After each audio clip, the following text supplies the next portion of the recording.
Hey, you fucks, this is Everyone's Wrong. I'm Dave, aka The Great White North. And I am Dustin Dark, aka the Mortally Challenged. The Mortally Challenged. What, is that because you're not dead or you wanna be dead? Okay, so you didn't grow up on video games, did you? Like No, not sir, really I did playing not. playing, No, playing a lot of sir. No, games. sir. I played some Street Fighter in the arcade while I was selling Okay, weed, but that's about it. and that's about how far it goes for you. All right, fair enough, Yeah, man. yeah. Um, I I grew up playing a lot of games, but Doom is. Excuse me, Doom is coming out with a brand new game, right? Like however fifth or sixth. Oh, I heard Doom is one there's of a the big first. hubba fucking below. Yeah, yeah, yeah. Yeah. So what it is this is what they're getting in trouble for, man. They made a few jokes in their advertisement Okay. that went out, right? So um they call the demons mortally challenged. Okay. Like they call Earth, which is infested by demons and decaying and falling in on itself, they call it the melting pot of the galaxy. Okay. Yeah. Right. So Yeah. so they take a few pot shots and everyone's all upset. It's just gonna sell a bunch of copies, Dave. Yes. Yeah. Of course. Yeah. Here's the Yeah. thing. I would not have even heard it was coming out if it wasn't for these fuckers. Yeah. Yeah. Crying. Yeah. Because, and here's the thing, man. I don't think I've ever bought a Doom game myself. You know, I played it when other people were buying games for me. I think I'm gonna buy this one. Yeah. If, Why if not? if if nothing else, like I want these companies to understand that there's more money in being entertaining than They're funny. It's They're funny jokes. they are funny jokes. Yeah, Yeah, they yeah. and you know stand up to the.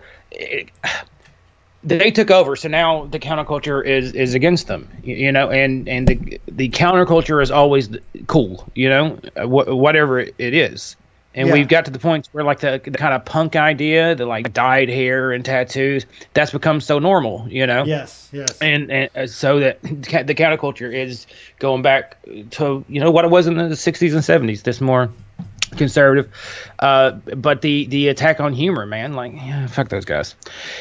Anyway, man, have you been, Dave? I'm pretty awesome actually. You know what's really funny is you know how weed's like right around the corner here, like Yeah. legalization. So it's funny to watch the market grow and change as weed's coming in. So I listen to a lot of talk news radio on my way to work and from work because traffic in Ottawa is ridiculous.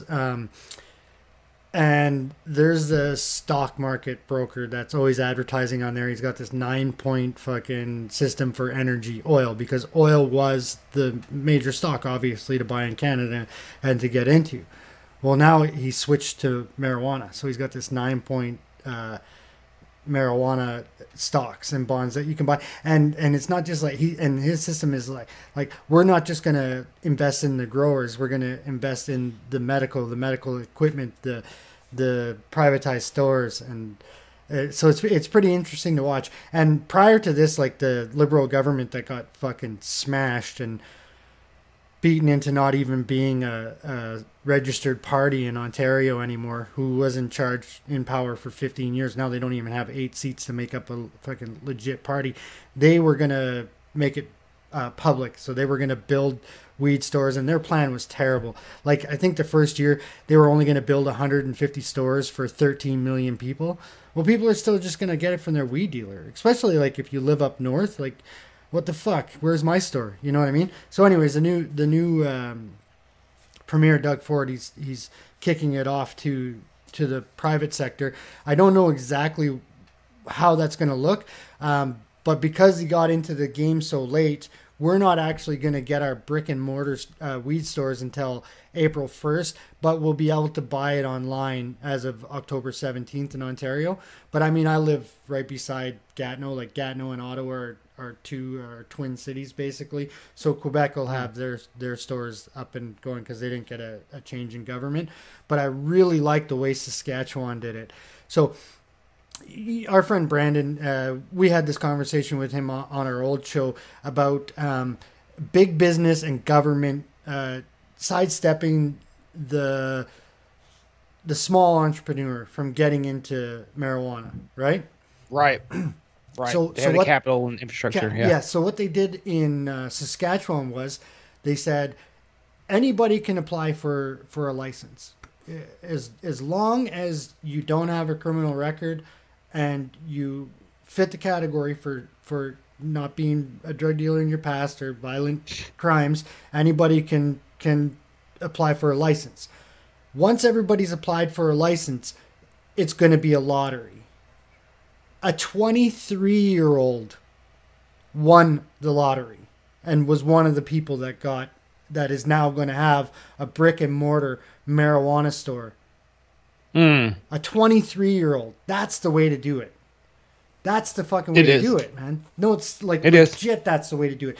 Because imagine you're 23, you get a license, and you win the lottery, even if you don't currently right now have the money in your pocket to go and open up a store, any bank is going to back that. Any investor's going to back that. Maybe an investor that didn't win the lottery is going to want to get in with you. You know what I mean? Yeah. So I mean, like, I really hope they do that. I really hope they do that in my province, because that seems like the most fair way to drive that economy, right? That's true. That's true. At least a startup. At least a startup. But you should see the companies that are investing in marijuana and the amount of money that's like, take Corona. They invested. There's a grow company just outside of the city I live in Smith Falls. It's about an hour and a half outside of Ottawa. Corona Beer just invested $4 billion in this grower. Okay. There's the second tier coffee shop in Canada next to Starbucks, like not Tim Hortons. Tim Hortons would still be bigger than this company, but Tim Hortons is like a Dunkin' Donuts. So think of like a Starbucks company. They're called Second Cup. They're actually closing half of their stores and reopening them as weed shop coffee shops. Like just the whole fucking system is like, it's amazing to watch. Now I don't smoke weed myself, so I don't really give two fucks, but I'm really happy to see something moving. It's exciting to watch, and it's exciting to see the people that for years and years and years always condemned pot culture to now see the money that they're gonna be making off of it and just fucking jumping in. Like Corona, $4 billion.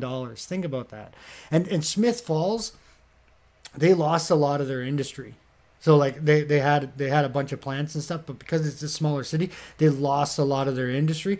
$4 billion is going to go a long way in that community. A long way. Yeah. Yeah, it's exciting. It will. Sorry if I sound excited, because it's exciting. No, it's exciting. The only place that's really going to take a hit, I mean, like alcohol sales will drop a little bit.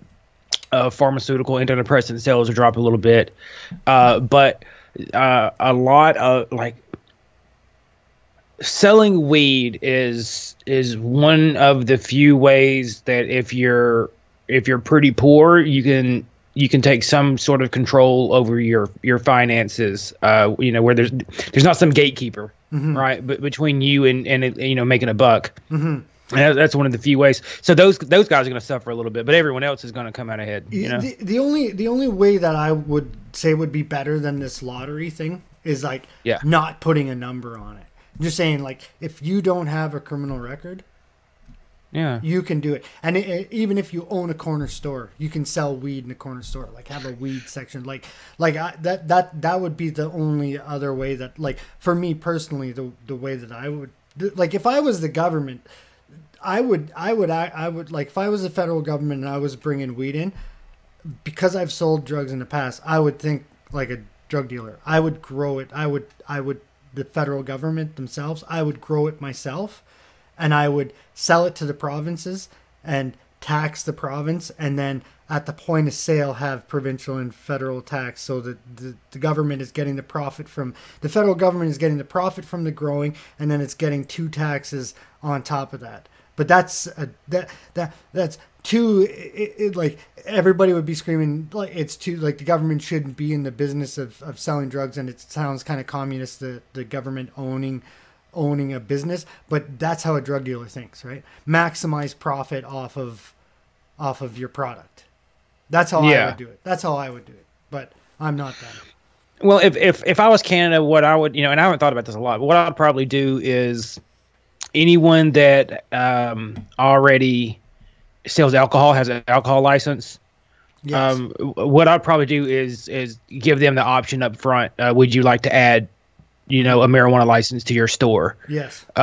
And then after that, because those, they're already carding. They already understand, the selling of narcotics. Yes. The problem with that in my province is that the liquor store and the beer store is provincially owned.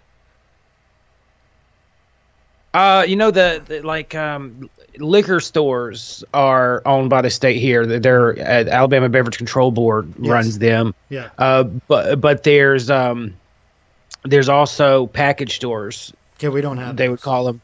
They have to buy their liquor from the ABC store, so it'll be like another $5-6 on each bottle, $5-10, something like that. Okay.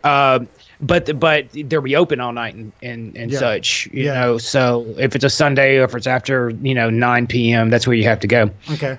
So I'd probably do that. And I mean, do corner stores and gas stations not sell beer? No, not in Ontario. In shit. Like in every other province, they do pretty much. Like I know in like BC, they don't sell it in corner stores, but they have private beer stores and liquor stores. But in Ontario, like the new premier is going to be changing that. That's one of the other things that he's changing. No, but the government, it's called the LCBO, the Liquor Board of Ontario, and then Liquor Control Board of Ontario, and then the beer store is just called the beer store. But that's going to be changing. The other thing that I'm kind of like, so you guys have illegal dispensaries in the States, right? Like the ones that aren't real. Yeah. It's kind of like that. So we have them here too. I don't know if you knew that. So we do have medical marijuana licenses. We've had that for a while, and we do have stores that are considered illegal, like in Ottawa. So they're not sure whether or not they're going to give these people licenses to continue. Like they will continue selling, but they may not be legal still, because they're considered drug dealers right now, right? It's great. Yeah. No, that's how California was until very, very recently, and Colorado. Like the feds would come in from time to time and pretty much just rob them. Yeah. They would very rarely arrest them, but they would take all the weed and all their money and leave. And of course, you couldn't put the money in the banks because you're considered an illegal operation. So they got robbed a lot and things like that. What's funny about those dispensaries is they will not sell to people that don't have medical marijuana cards. Fair enough, man. Like you can't just walk in. You can't just walk in and buy weed in those places. Like it's right. That gives you the gray area. Else you're just a fucking drug dealer. Yeah. Yeah. Exactly. But you had something to talk about. Yeah. Well, I want to tell you, we for anyone listening doesn't know, I work in a garage, a tech on cars.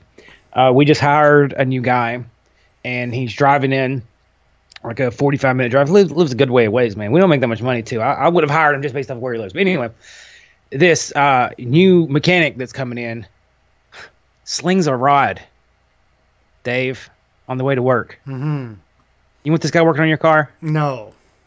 It was like the irony of you get a job as a mechanic, you're on the way to work, you haven't put oil in your car, and how long you sling a rod? Yeah. He goes, I'm driving and it starts to make a little noise, and I figure if I just gas it, it'll whatever is a blow on through. Like, yeah, it blew on through. The fuck, a rod right through the oil hood. Fuck. Yeah, dude. It was, and one more thing before we get into it, our listener, our infamous listener, Brooke, asked us to talk about the I don't know the guy's name, but there was this terrorist camp, quote unquote terrorist camp, the goat fucker. The goat fucker out in New Mexico. And I'll tell you what, there was a kidnapping charges of an epileptic child that they're pretty sure they found his remains on the property, where they might have tried to exorcise him. Jesus right? Christ. So, and the FBI claims that they were training kids to be school shooters. So of course that, you know, allegedly it has to go through court and that type of thing. But there are two things that are interesting about this to me. One is that the fucker was released on a signature bond, which means the government trusts you enough to show up to court and that you're not a flight risk. That he didn't even have to put up any money? Didn't even have to put up any money. Not a dime, dude. Left on his name. Now, don't get me wrong, it's like a $10,000 whatever, but that's if you don't show up, they charge it to you. Right? I've been arrested a few times. I was arrested for disorderly conduct when my girlfriend was robbed and she called for help. The police didn't like my attitude and they took me to jail. Right? Mm-hmm. I had to pay $350 to get out of jail that day. All right. I've never gotten a bond. They've always just kept me. Just kept you. Yeah. I forget how much the one was. Like the first time I got arrested for weed. The second time a signature bond got me out. But I can't believe that, man. Terrorism charges. So they call death for, if there's anybody from Canada listening, the equivalency would be a promise to appear. Yeah, there you go. Hmm. That doesn't make sense to me. And the other end of this, that's weird. They the police went and wrecked the site like today or yesterday. Mm-hmm. They destroyed a lot of evidence and things, man. What the guy did is they dug like an RV into the ground, like halfway. Okay. Yep. And then put a tent up over it, and then put like a little wall of tires surrounding it. That's I saw pictures of that. To make a little compound. Well, they went to pull the RV up today and just wrecked everything, man. They just destroyed it. So that's a lot of people are being very conspiratorial about it. You know, it's weird that the guy's getting out. He should, you know, be nearly on his way to Guantanamo if the charges are correct. Now, you know, I want him to have a trial and all that, but I feel like we should be taking this more seriously. And if you're taking it seriously, why would you disturb that crime scene? Mm-hmm. So well, just kidnapping alone, if there's child's remains, like this doesn't make any fucking sense. And the other thing is like if that was a right wing, you know, like a militia, and they had a bunch of kids and they were teaching them to fucking shoot up the schools, the internet would be on fire. The fucking media, white male, white male, white male, like that. Their heads would explode from saying white male so many fucking times. Like this would be everywhere, and it's hardly anywhere. To be honest with you. I mean, like I got it the next day. How about this? If I didn't spend time on YouTube like I do, listening to the alternative media, I wouldn't have heard a damn thing about it, man. Yeah. It's not even that big on like Facebook and things. I would expect it to be doing a lot better than it is. So I'm really disappointed in the way this is all going. I would like to have more information for Brooke, but it's not there. Yeah, it's not there, and we're waiting on things to come out. And right now, all you can really do is sit and speculate and say like, this is awfully fucky. Well, then he got it, like it's insane that he got like what judge was this? Was it? Like, some New Mexico judge, man. I don't know the person's name, but what's up with New Mexico? Tell me about New Mexico a little bit. What is it government like? Are they Republican? Are they Democrat? Hippie, fucking California-ish, or? I actually don't know that much about New Mexico's like politics. I'm pretty sure they went red in the last election, but they're somewhat of a swing state. I think it's not like us where you're guaranteed to go one way or the other. But mostly, I think they go conservative because of their proximity to the border. Okay. You know, they have a lot. They're a very large immigrant population in New Mexico, just like Texas and Arizona. You know, formerly part of Mexico and yada yada yada. Unless I'm mistaken, like I said, I don't know that much about New Mexico. I've been there once some years ago. I went to a DPA conference, Drug Policy Alliance conference, in 2009.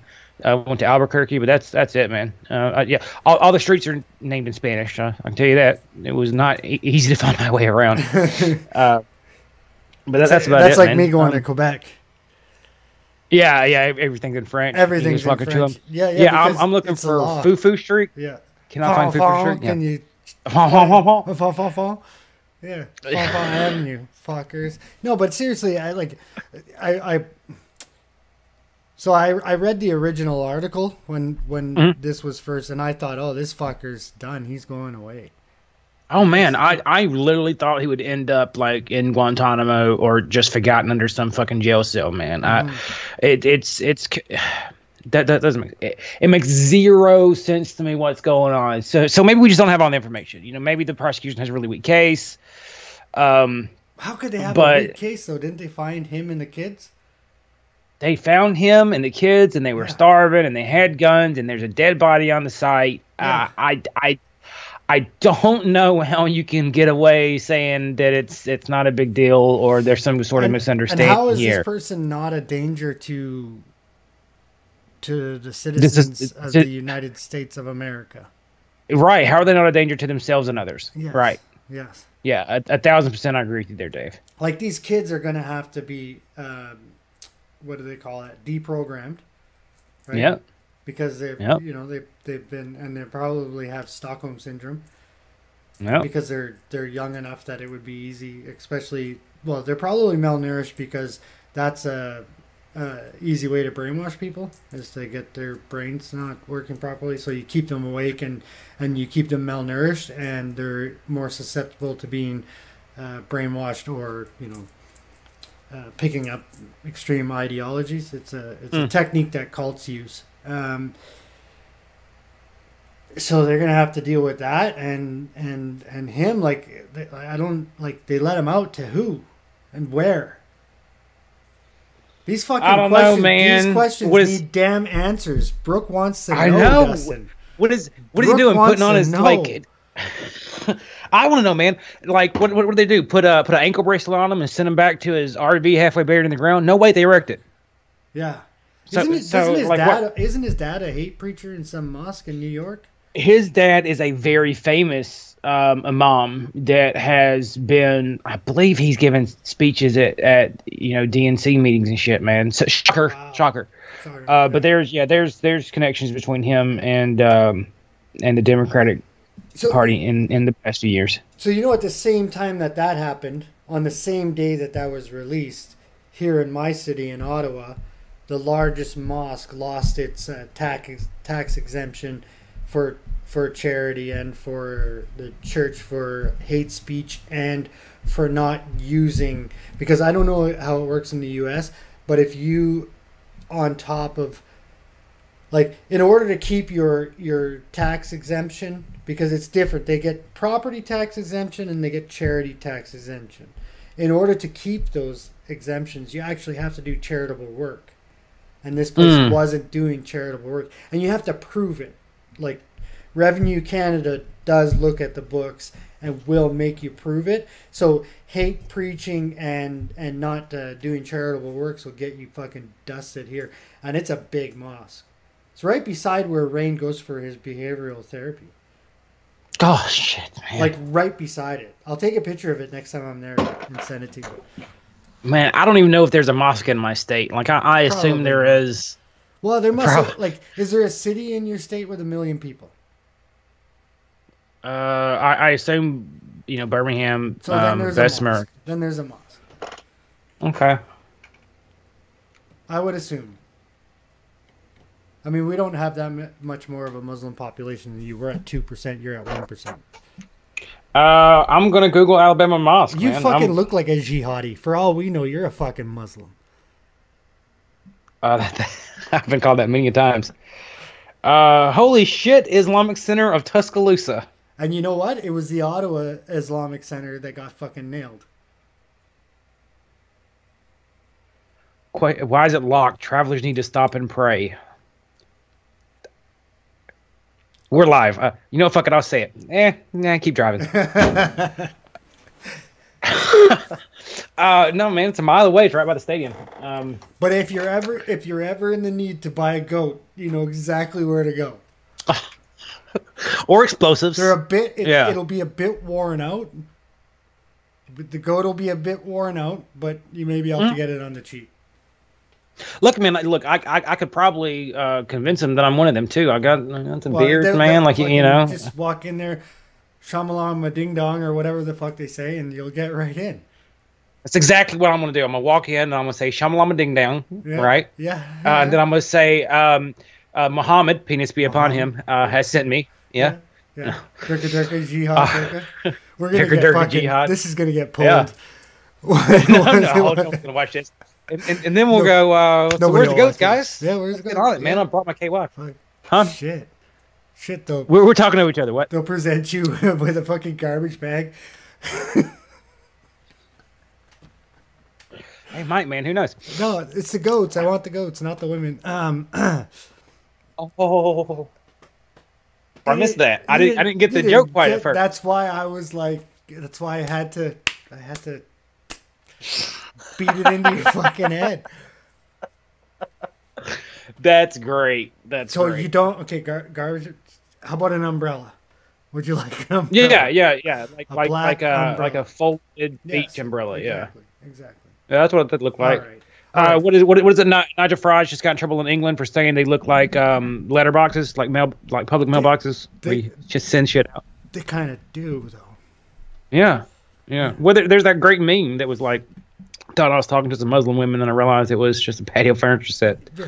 It's great. Anyway, man, you wanna get into the first segment here? Let's do the show proper. Do the show proper. All right. Yeah. You want to go into your segment first or mine? Let's do yours. All right. Do you want the speech or do you want the chants? I'm gonna do a little setup and then we're gonna hit because the chant is short and we'll just play it a couple times and then take it back away. Okay. All right. So for anyone that doesn't remember, what was it? It was the 12th. Was 1 year since the Unite the Right rally in Charlottesville, which is actually surprisingly about a year since we started this show. Mm-hmm. In episode 2, we actually interviewed one of the organizers, and that interview would go a lot different if I did it today. But 2 cops died from a helicopter crash. Had nothing to do with the rally. Just police watching it, and then a woman was hit by a car. I forget her name. By one of the alt-right protesters. So they had an anniversary 1 year rally in Washington D.C. I just have one question. One question. Huh? Would you push him on his identity politics a lot more? Is that what you'd do different? I would talk probably less about the race issues specifically, and I would want to get more into the pragmatists because he's a Southern separatist. Okay. Right.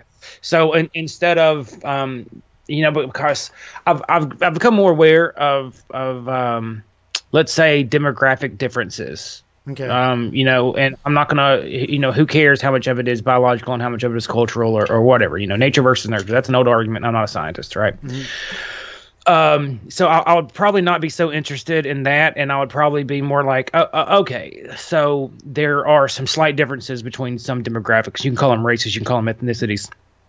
Some differences slightly more drastic than others. Asians are great at math. We all know that. Black people have big dicks.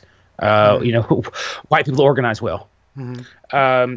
These type of things apparently are fair to. Well, I mean, as a society and whole, you know what I mean. Fuck. Anyway, what I'd be like, okay, so what? What do you want to do about it? Yeah. Like, you're here in the South, which is like a fucking third black. Now what? Mm-hmm. That I think would be the more interesting conversation that I would, that I'll try to have with the gentleman.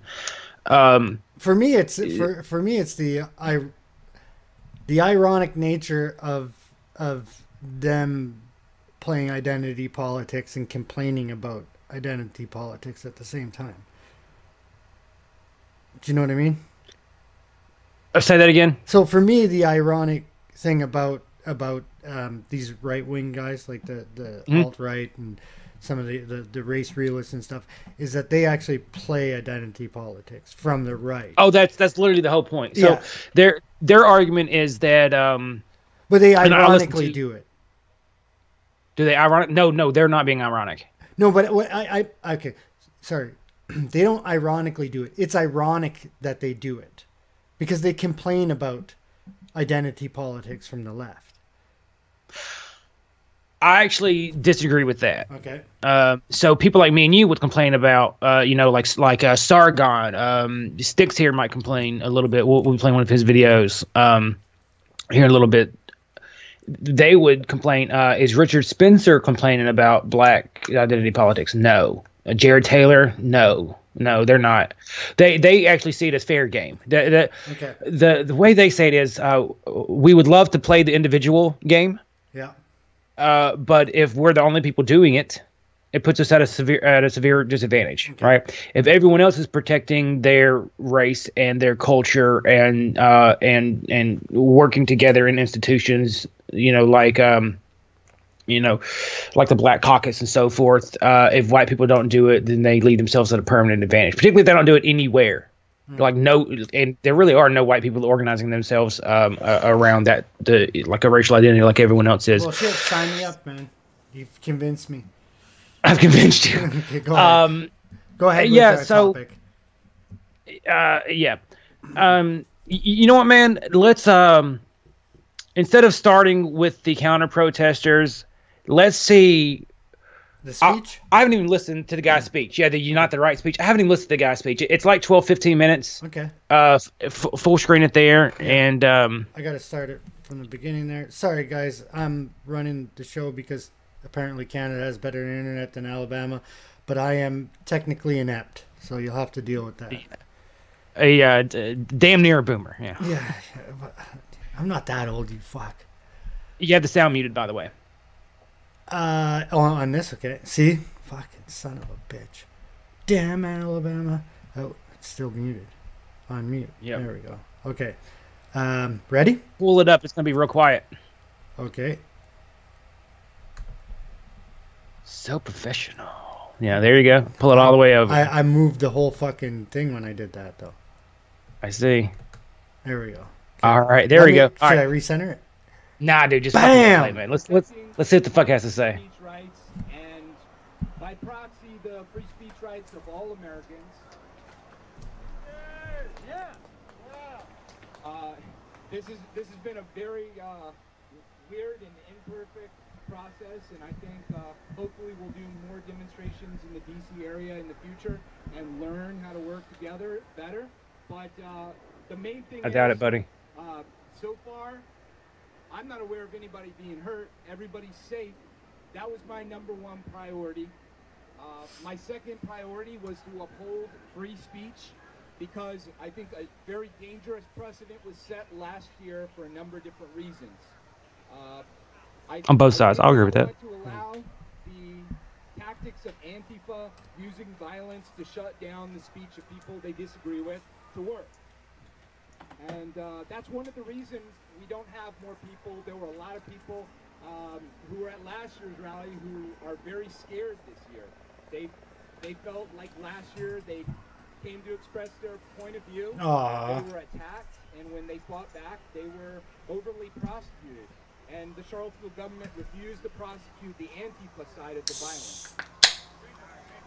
So the way that this is going to work is I'm going to speak first a little bit. I'm going to answer some questions that the media and the folks at home might have.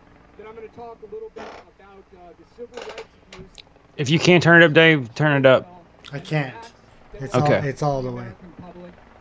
I think it's his audio. It's the source video, yeah. They're going to speak on the topic of white civil rights and the fact that white people should be allowed to have advocates and to advocate for their civil rights just like other racial groups are able to do already in this country. Some folks are not even white. They're going to come up and speak about the benefits of tolerance and talking to one another rather than attacking each other. They're going to talk about a lot of different Pause it. things. Not all my speakers were able to make. Okay. We're not going to go through the whole thing here, obviously. Yeah. How do you feel about what he just said there? Well, that part of his goal. Okay. Sorry. Go ahead. No, I mean, and it's exactly what I said earlier, right? Part of their goal is for white people to organize and advocate in the same way that every other racial demographic does. And of course, in the United States, okay, so somewhere between 65 and 85% of America is white right now. Mm-hmm. See, like 85% of people say they're white, but I'm listed as white, Dave. Mm-hmm. About 2 generations in, Hispanics, whether they mix or not, they start identifying as white, and some of them much sooner, right? It's very common that when Hispanics first migrate to the United States, they will mark themselves as Hispanic. By the time the next caucus comes around, I'm not caucus, census. Oh, what the fuck? By the time the next census comes around, they're filled out as white. Because by that point they want to blend and they want to identify as white. So that's where the left 56% face comes from. You know, that really ugly face is that America claims to be very white, but it's probably more around half to 60% or so. With those diminishing numbers, the old idea was the country's 90% white. Why would you need an advocacy group? As long as it's not hateful towards other groups, I'm not sure, particularly if it calms them the fuck down. Like, are they not allowed to have white advocacy? No. You're actually not allowed to have white advocacy groups. I'm pretty sure, man. If you do, culturally, if it's legal, but I'm pretty sure like schools don't let you set up like white unions, like there's black unions and Hispanic unions. Muslim unions and gay unions and all the rest. Yeah. So, all right. And here's the thing. Even if you disagree with that, so just hear me out here. 20 people showed up at this rally this year. Yes. 20 to 30 quote unquote alt-right people showed up to this. What happened to their numbers, Dave? Now part of it is what he's saying here. They kind of got bit and learned their lesson, but still they only have 20 people with the balls to show up.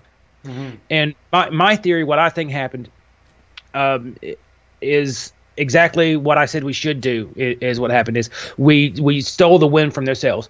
The things that they would talk about to bring people in, things like IQ and race realism, these really unscientific lies that were being pushed by mainstream. Okay. They're now mainstream conversation topics, right? Yes. Sam Harris has done 2 or 3 podcasts on IQ disparities at this point. Yes. Right. And he's a nice middle of the road guy. So now people aren't as interested in him. They don't have this great secret that no one's talking about. People used to have to go to them if they wanted to learn about these type of things, but now they can hear it anywhere. Yes. So I think that was a lot of it, is the things that they were complaining about within the culture has actually been fixed to a certain percent. I think they suffered a great social cost as well. Yes. And not just social, obviously they were ostracized, but then a lot of them lost their jobs and so the social cost was more than a lot could bear, I would imagine. But I think they're fucking twats, just like I think the SJWs are twats, though. To be honest with you. Oh no, I think they're twats is a fair description. No, it's whiny cunts. Really, white people are doing okay. Yeah. Am I saying that they don't need any kind of advocacy groups? I don't care. Yeah. I don't care. I don't care that there's black student groups. If they want to set up fucking this or that or the other, as long as it is not an actual racist movement or racist institutions that they're setting up. As long as they're not segregating themselves from, because I think the idea is to get away from segregation, right? Or to get away from integration. No, I mean as long as these advocacy groups for black people, and as long as they're not segregating themselves from the rest of the population, right? The group itself is clearly going to be segregated, right? I'm talking about the advocacy groups for the other people. I'm fine with any advocacy group as long as they don't segregate. That's what I mean. I'm trying to see what you mean by segregate. I can't join a black. Yes, exactly. Student union. So so you're saying as clearly blacks won't be to join a white student union, right? Yes. I just don't think segregation gets us anywhere. I think that's gonna put us further apart. Well, it's not like the segregation goes out elsewhere in life. And if you have a problem with, okay, then do you have a problem with the black student groups then? Because they are segregated. Would you like to end them? Okay, but no. Here's the thing. I think student groups is one thing. Government run advocacy groups is what I'm talking about. Oh, okay. No. I don't want. Well, I want the government to stay out of all of this. Yeah, I think people can have their own social groups, whatever they want to do. My personal desire would be for government to actually ignore the issue of race unless there's some sort of actual problem. You know, like I think it should be inconsequential, right? You know how you guys have. Sorry for interrupting. No, go on. You guys have your stats in the U.S. and all your crime stats are done by race and everything's done by race. If you look at the crime stats for Canada, we don't do that. They don't calculate it by race. They just say this crime was committed. So, let me tell you why I don't like that. Mm-hmm.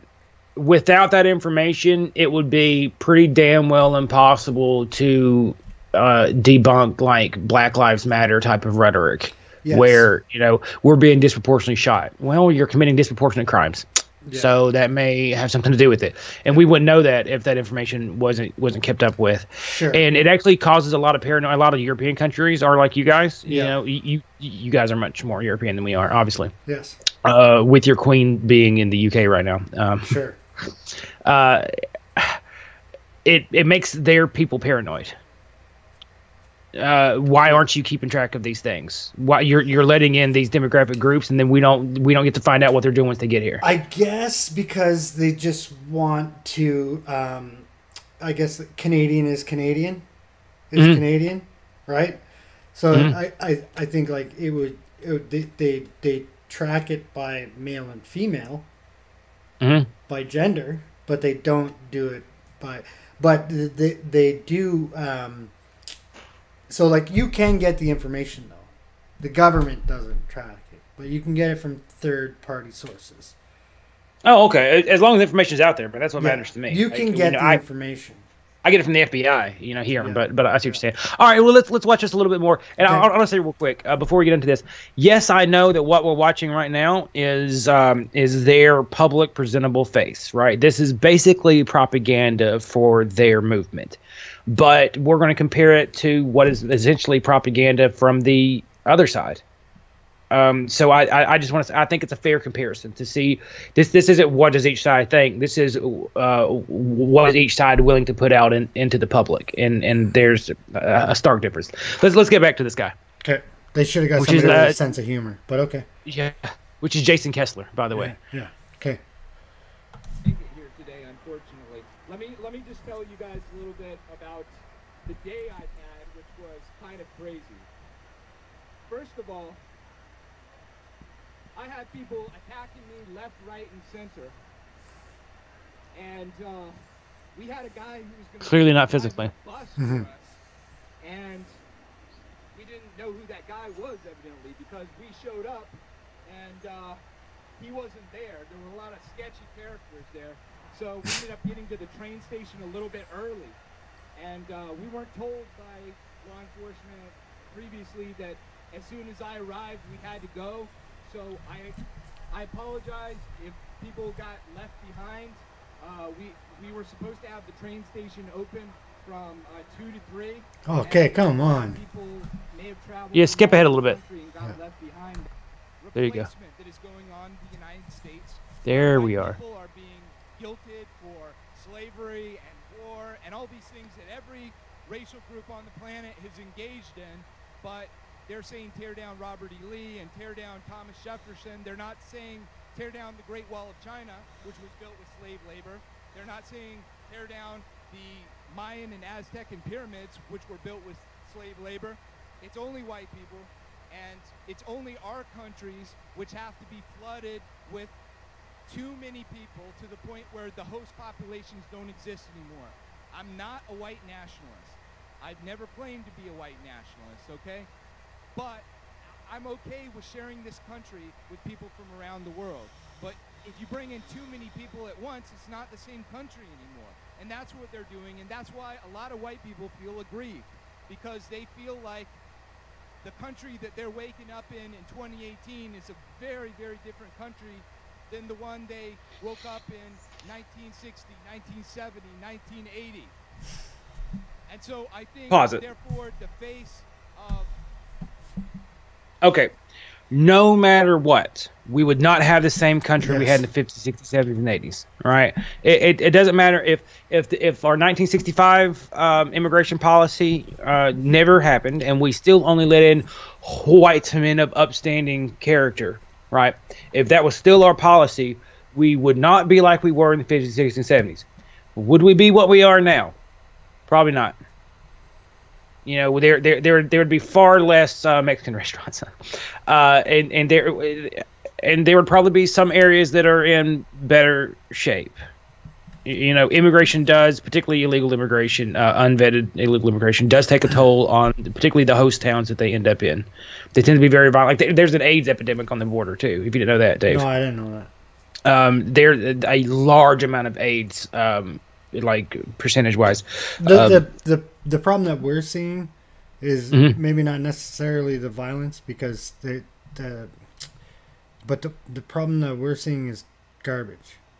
Now, I don't know if you know this about Canada, but it's one of the cleanest countries on the planet. Like, it's very spotless, this country. I believe that. Super fucking clean. Like, there's people cleaning it 24 hours a day. And the places that they're coming in are rural, which makes it even more clean, because there's hardly anybody in Canada, period. But in the rural places, it's like super clean. Well, where we're having our migrant crisis from the U.S. to Canada, there's diapers thrown everywhere. There's fucking garbage wrappers. They just like, it's like they come into our country and they don't give a shit. Like, well, part of it is that they don't give a shit, and then part of it is that a lot of these people are from countries that don't have the same sanitation services running that we have. U.S. I get that. Okay, how long were they here? Well, some of them years. Okay, some of them. Yes. And some of them not. Some of them not. Yes. I do believe we talked about on a previous episode that you had guys specifically come in and lying about where they were from because of Trudeau's call. Yes. So it's not just people fleeing from America. The reason they're all coming from my country, Dave, is we're the only country you share a border with. Yes, true enough. If you guys had more countries on your border, they wouldn't all be coming from us, because your prime minister put out a call for these people. I'm waiting for them to start walking in from Alaska. What, Russians?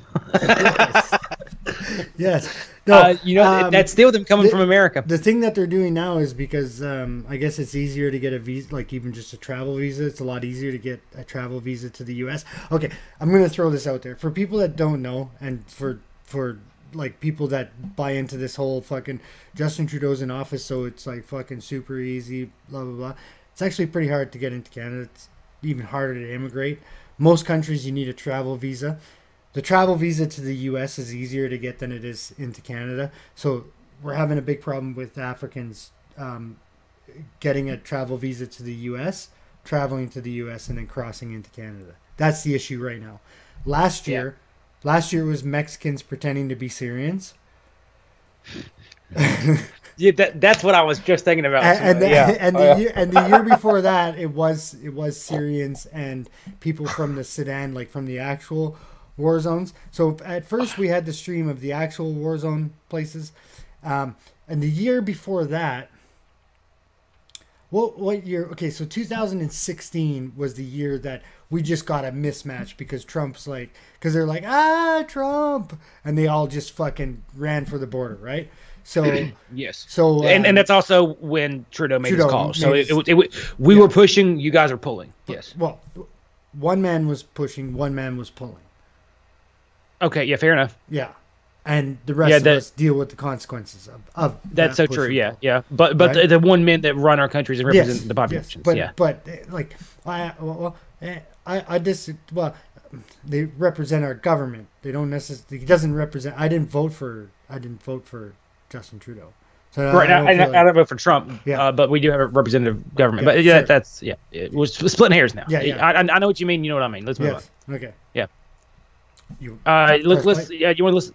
Were you done talking? Oh, I was what, completely done.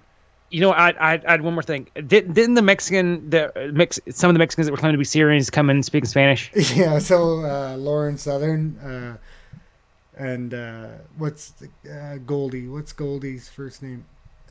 Faith Goldie. This was back when they worked for Rebel Radio Yeah. or Rebel News or whatever the fuck they're called. They went to the border and tried to interview some of them, and they're like, suspiciously, these people look Mexican, so they go up and they're like, "Where are you from?" Syria, and they're like, "Where in Syria?" No, speak English in Spanish, right? I don't know how to speak Spanish at all. So they're like, in Spanish, they start saying that they don't speak English, and they're like, "But what town in Syria?" And of course, like, I'm not. This isn't racist. This is just a fact. You come from a second or a third world country. I'm sure geography is not, especially if you're desperate to move to a first world country, geography is not going to be high on your list of priorities or education. I can only name one fucking city in Syria, for fuck's sakes. You know what I mean? Which is one more than Gary Johnson, a presidential candidate in my country, could name. He was asked about Aleppo, and he didn't know what Aleppo was. Exactly. So, That's the only. yeah, That's the only town. It's the only one that I can- know. Yeah. Who gives a fuck? So, yeah. Oh, Damascus. Okay. Damascus. So two. There you go. So I have a question. Did they at least have enough sense to ask where the goats are in Spanish? No, they didn't. No, okay. But All right. they would have. Yes. All right. Lauren would have pointed at Goldie. Anyway. Moving on, Right. sir. Yeah, let's listen to this guy a little bit more. He just hit the hook of their propaganda, which is that white people are being replaced demographically throughout the West. So Okay. listen a little more, and then we'll cut it. Is very different than it was in the past. A lot of folks are deliberately misconstruing white identity politics today as something that's endorsing the KKK or neo-Nazis, and I think in fact there are a lot of people in the alt-right who are encouraging that by trying to be these cartoon Nazis and deliberately stupid and hateful. And I just gotta say, I mean, I thank the alt-right to some extent for waking me up to the fact that my people had a voice and had people who were gonna stand up for them. But I gotta say, a lot of the jokes just aren't funny anymore. Give it a rest. We gotta be honest, we gotta be sincere. There is a way forward to help white folks, but we cannot be associating with hate or violence or oppression. Now, I'll tell you, if these guys had any sense, they would put this guy George the front. Do a demonstration for that Robert E. Lee statue. I invited a lot of people from across the alt-right, alt-light, Trump supporters, American Heritage supporters. A lot of folks were scared to come and be associated with some of the more extreme speakers like Richard Spencer. All right, so it ended up becoming a more extreme event than I had intended. But nevertheless, even if some people have ideas which were offensive at that rally, the vast majority of people on my side were nonviolent. And I think even the other side, even though they came prepared to use violence to shut down the first Unite the Right rally, they would have been nonviolent too if law enforcement had done what it was supposed to do. What we were dealing with was a city where the... All right. That's enough of this. That's enough of this. Okay. He hit the propaganda point. So that's what they're putting out, man. And there's go on. I don't I get that he's saying that he's like, oh, fucking kumbaya, my lord. But they invited those people. Like, Yes. they associated themselves with Nazis, with the alt-right. And I mean, like, everybody, I believe in free speech, you know that. That doesn't mean I'm going to invite a fucking Nazi to come speak in my home.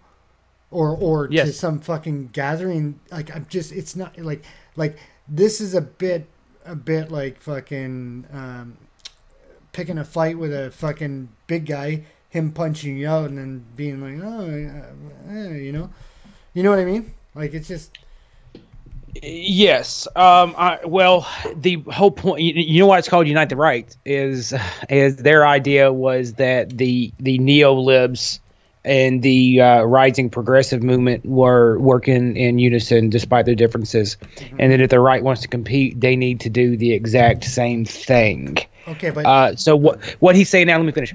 What he's saying now is in direct contrast. It's the exact opposite of the meaning behind the name of the rally that he's talking about. yes. So that's ironic to me.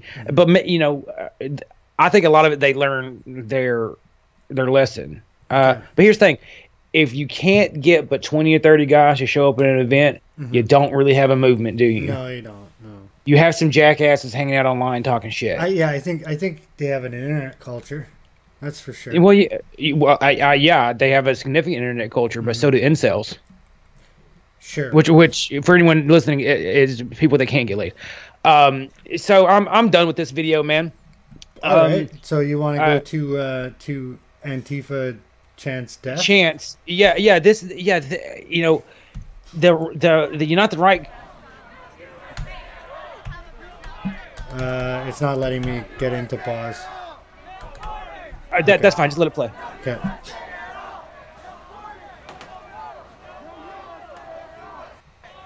So go ahead and tell us what they're saying, Dustin. They're saying no borders, no walls, no USA at all. Like that's their response. 20 guys show up. He has a pretty mild message. It's not that extreme. Yeah. And they're calling for the end of the fucking country. And when this is the contrast that you're coming with, the alt-right is going to start, if they continue to put forward that face, we're just trying to be reasonable, we're just trying to have a conversation, we're just trying to talk about some problems that matter to our demographics. And they don't invite in the Nazis and the KKK and this shit. I don't see how anyone can be on the side of these guys, any American. Like, how are you calling for the end of America? Well, here's the other thing, too, is like, do you know what sorry, folks, that was my big fat dog. Do you know what happens at the end of America? Putin takes over. They're not a communist country anymore. They're they're fascist right-wing country now. Basically fascist. Right. They have a dictator. He's not a real president. That's like a tin pot president.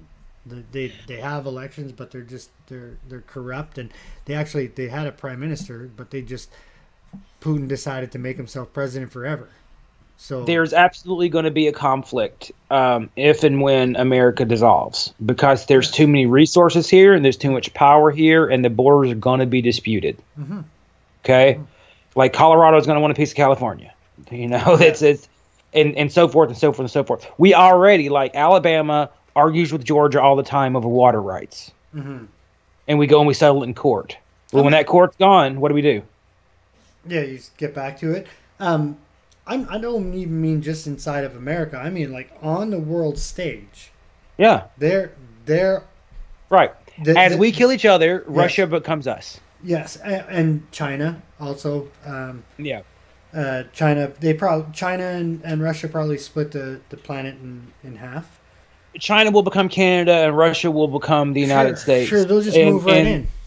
Yeah, and the reason I believe that is that Russia has a foot in both oceans. Yes. They have access. Don't get me wrong. Their western access to the Atlantic Ocean through, what is it, the Baltic Sea, or yes.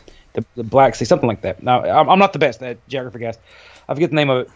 That freezes up over the winter, but they stretch all the way to the Pacific Ocean. Yes. So if they finish developing and lay a better, if they can better ship things across Siberia, then they can absolutely become a very strong economic power, trading power, and be able to project their military in a very competent way. In fact, it is this foot in each ocean that gives the United States this large advantage that no one else has. Coupled with our large economy. Yes. And of course, if we're falling, they will rise, as particularly as they supply people like Germany with oil and gas. then they will really become a center of power. So Russia takes over, we're killing each other. You're not going to get what you want out of it, man. You're not going to get some fucking communist paradise. You're going to get death, and you're going to get starvation, you're going to get suffering, and then you're going to have an actual dictator running the world. Yes. That's what's going to happen. Or even worse, a fascist dictator will step in the U.S. and just the whole things together. Yeah, just the whole things together. Yeah. I could see like the Congress writing in fucking President or dictator Trump just to try to hold things together, right? You know, like let's suspend our constitutional rights, like no more right to assembly, no more right to free speech, because the country's starting to fall apart because people are exercising those rights, and it's become too much of a risk to the sovereignty of the United States. So we're gonna scale back those rights and fucking shut you guys up. Yeah. Okay, so AJ plus Al Jazeera English also put out a video about this called "Outnumbering White Supremacists." I want to give that a play too. It's very fast, and that's where these clips on the right come from. Yeah, those two pictures. Okay. So click on that. Yep. Every day to exist. And when folks have the leisure to take a vacation to spread their hate in my hometown, I have to stop and take a moment and address that accordingly.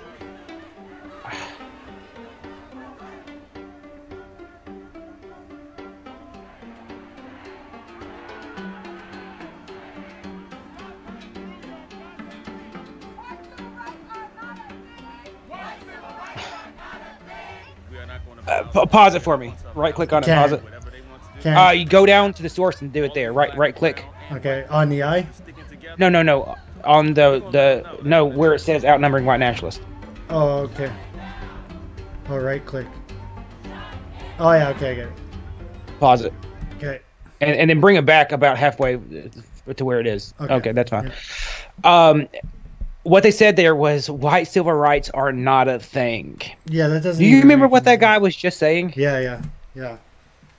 Can you play into someone's hand any harder? No, you really can't. And civil rights, do they not like the word civil? Do they not understand what that word like it's just like civilian, like. Well, the word is human right. I don't think they even understand that, but all human rights are universal.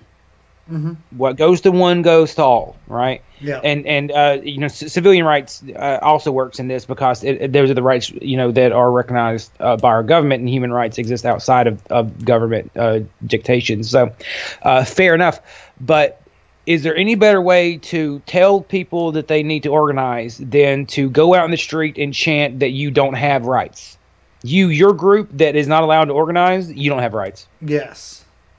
I don't think that they I would hope that they don't understand what civil rights are. Like, I would hope that they would think that the civil rights was a movement of the 60s, you know what I mean? Or like that it's a catchphrase for black people fighting for rights in the U.S. and not that they actually believe that white people don't have civil rights. I would hope that's my hope for that. Well, right there on the sign too, in the bottom right picture of the screen here, mm-hmm. It says "all power to the people," and they're specifically talking about not white people. So. Yeah. If we could try to bend it. Okay, so I'm not trying to bend it. No. I hope. I'm not saying you're bending it, but I'm gonna say I'm gonna try to bend it here. Okay. Maybe what there's, you can't really put it on a slogan and walk around with it on a bed sheet like they are here. But perhaps what they're trying to say is, white people are not in need of a civil rights movement because you have all the rights already. That is the most favorable interpretation I can have of this. Yes. That's the best I can do for them, man. Yes. And still, not if they can't organize. No, that's true. Not if they can't organize. That's true. All right. Yeah. So right click there, and we're going to rewind it just a little bit because we were talking over trying to figure out the controls here. Okay. So yeah, just like cut that in half. Okay, in half. Boom. Yeah, Play. about there. Okay, play. Yeah. We are not going to bow to them. We are not going to allow them to do whatever they want to do. It's not going to happen. All of these black or brown and white people who are sticking together, we're going to let them know. That's what it is. That guy's all right with me.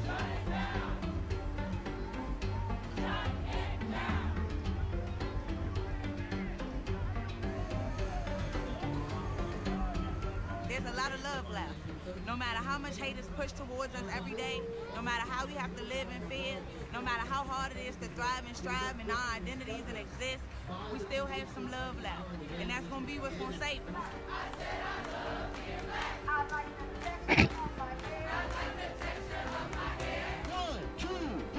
Pause it. Okay. It didn't start today and it's not going to end. Okay. If you love yourself, Yep. you don't have to get up in the morning, stare in the mirror, and say you're beautiful and you're wonderful and you're worthy and I love you. And gosh darn it, people like you. Yeah, you don't. You only do that when you actually have an inferiority complex that you're dealing with. Yeah. Okay, so I actually have. Back when I worked at Walmart, I was unpacking some clothing, and on the inside of the cardboard was like some morning affirmations written in Spanish. Okay. What I imagine to be some fucking sweatshop worker in Mexico, Yeah. and it's literally like in Spanish, I'm beautiful, I'm lovely, I'm angelic, and so forth. That's someone who's barely hanging on. Yes. I like never in my life, man, on my lowest depression, never have I had to remind myself that I love me and that I don't hate the texture of my hair. Yes. I don't. I love my skin color, Dave. Like you're deep in denial, honey. You are deep in denial. I've always said this. Those motivation posters that are like, shoot for the blah blah blah. You're beautiful. Like those aren't for people that are doing well. No. You know what I mean? And you go into somebody's home that's doing well. None of those people have or the people that on Facebook that have those are always the ones that are falling apart the worst. Oh yeah. Yeah. No, none of your successful friends ever post about anything like that. Never. You see it on Facebook, and people that actually love themselves and don't have they don't do what these things. And also she said talking about we have enough love. Their side, these guys are people are throwing water at the Unite the Right guys. People that aren't even necessarily with them. People in Trump hats are having shit thrown at them and terrible things said to them. Find the videos, guys, and watch them if you want to sit and watch protest footage for hours like I did. They're not doing a good job. Hit that play button. And it doesn't start online. It doesn't start through the media. It's building relationships in real life. It's talking to your neighbor about this every day, not just when it's a hashtag. It's being willing to speak up when you're at work and some racist stuff is going on, or some xenophobic stuff is going on, or some transphobic stuff is going on. It's not picking convenience. That time is up.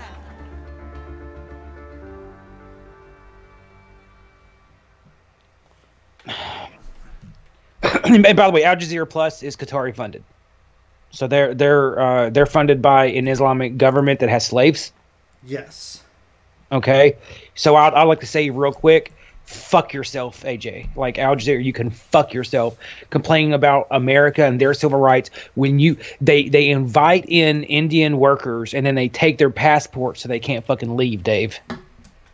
And they do it in mass, hundreds of thousands, if not more. All of those these Islamic countries do it there. The United Emirates and fucking Saudi Arabia, like all the ones that have money do it. Right. So all they're trying to do here is sow division. Yes. All they're trying to do is sow division. And another thing that I'll throw in here real quick, Twitter has ruined protest, man. And now it's just about like what is some fucking witty tweet I can put on a fucking placard and walk around, like make tiki torches not political again. Fucking eat a dick. All right, that's pretty much all I have for this segment. You have anything to add? I don't have anything to add other than I don't have Jason's music from when everything crashed. For the break. No. All right, I'm gonna talk a little bit more if you just want to take the time to pull that up, man. Okay. This is what I would say. We started this show, and part of the premise was that there is a growing right wing and a growing left wing extremist movement, not just in the United States, but across the Western world. Extremes of those. Yes, extremes of the left and extremes of the right, and that they were kind of feeding off of each other. But what we're actually starting to is it lost state of mind? Yes. Okay. The right seems to be losing. Like they're somewhat winning a culture war ish. They're winning a portion of the culture war. But when you look at the actual power that the kind of Marxist wing of the Democratic Party is getting, it's pretty staggering to me, man. They have the college institutions, most of them. They have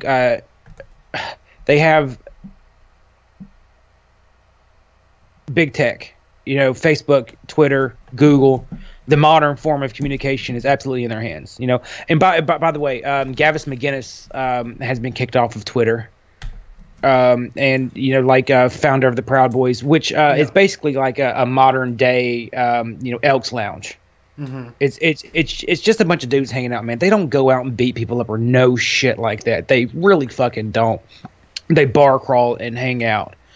They did interrupt that one native ceremony there. Okay.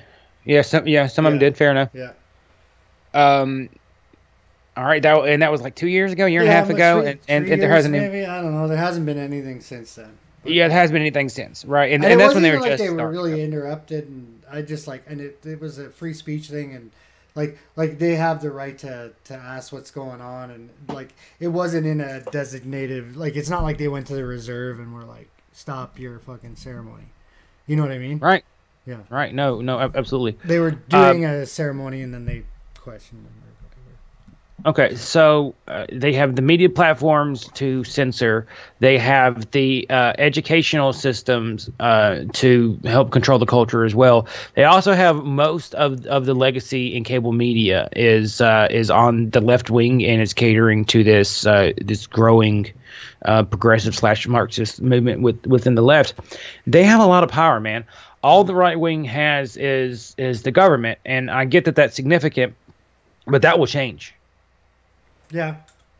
Maybe another 6 years, maybe 2 more years, maybe September or November. Excuse me. Is the primaries here? Not the primaries, the midterms. Yeah. So they could lose that monopoly over the federal government, in a couple months. Yeah. And then the left wing has all the power. Well, they like here in Canada, like in my province, it went too far to the left and jerked back, and people said fuck that, and it jerked back in a crushing way. Not just and a person that I like, if you had told me in when the provincial race started and you said we have, so they had an ex prime minister's daughter, Mulroney's daughter was in there, and a couple other solid candidates. If you had told me 6 months ago that the populace is going to win the race, I would not believe you, right? The right wing populace is not going to win this race. No way. And that's just to get the leadership. But then that's what we said. To win the province, I'm like, no. This is Ontario. He's never gonna win. And not only did he win, but the Liberal Party is not even an official party in Ontario anymore. They don't have the seats. So they got completely crushed because they went too far. Yeah, well, I think that's what happened to us, man. Mm-hmm. Look at how much things changed in the United States from Bush to the end of Bush's Yes. presidency to the end of Obama's. Like, Yes. holy shit, we had a cultural shift. Yeah. Like, the Democrats were against gay marriage when Bush left office. Dude, Obama ran on a civil unions platform Yes. For his first term. Holy shit, man. It was quick. So and I'm not saying that I have any problem with legalizing gay marriage, right? I'm 1,000% on board with gay marriage. Who cares? It just how quick it happened. So I'm not surprised there's this backlash. The thing is, I don't think that our backlash is over because the left still holds so much power in institutions, man. I really believe.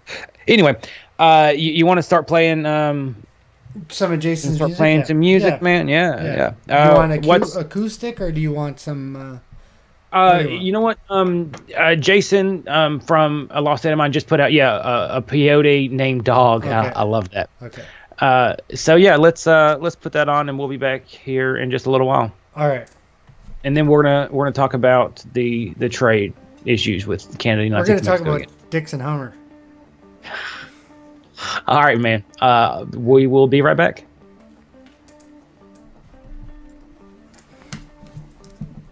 Hey, Dave, try turning up the volume on your entire computer too. You know how to do that? What's that? What do you want me to do? Try to turn up the volume on your entire computer. Oh, okay, sure. It's up 100% on my. Okay, that's it, man. All right, man. Okay. We'll be right back.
I'm back if you are, Dave. There you go. I am back. Give me a second. That's fine. You want to hear a terrible joke I just saw on Facebook? Sure. All right. Here we go. How much din would a dindu do if a dindu didn't do nothing? I don't know. Nothing. All right. That's so wrong. We are going to get shut down, Dave. As soon as anyone starts watching, it's over. I would agree. They're signed. White civil rights are not a thing. The more logical statement would be whites not having civil rights is not a thing. Right. Or you already have your civil rights. Mm-hmm. Yeah, something like that. Yeah, you could slogan it.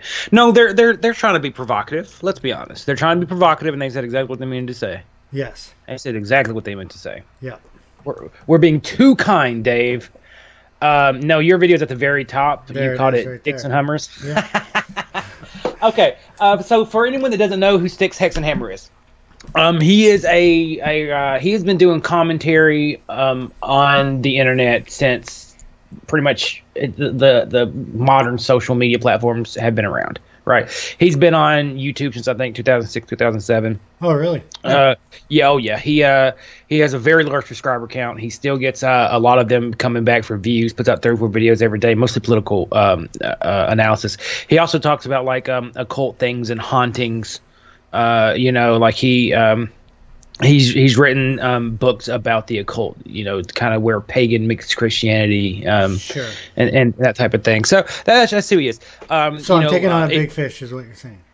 You taking on a big fish. I mean, the guy has a following, man. I'm just letting anyone that doesn't know who he is, because here's the thing: you can be a big fish on the internet, and still most people don't know who you are, because that's just the nature of the internet, Yes. If you get 1 million people, well, that's global, so that's not even 1 out of 300 people in the United States. Yeah. Yeah, and you could be a big fish and still be fucking wrong. Yes, which he is wrong in this video. Yes. And if anyone caught the Sargon of Akkad Richard Spencer debate on Warski Live, we did 2 episodes on it some while ago.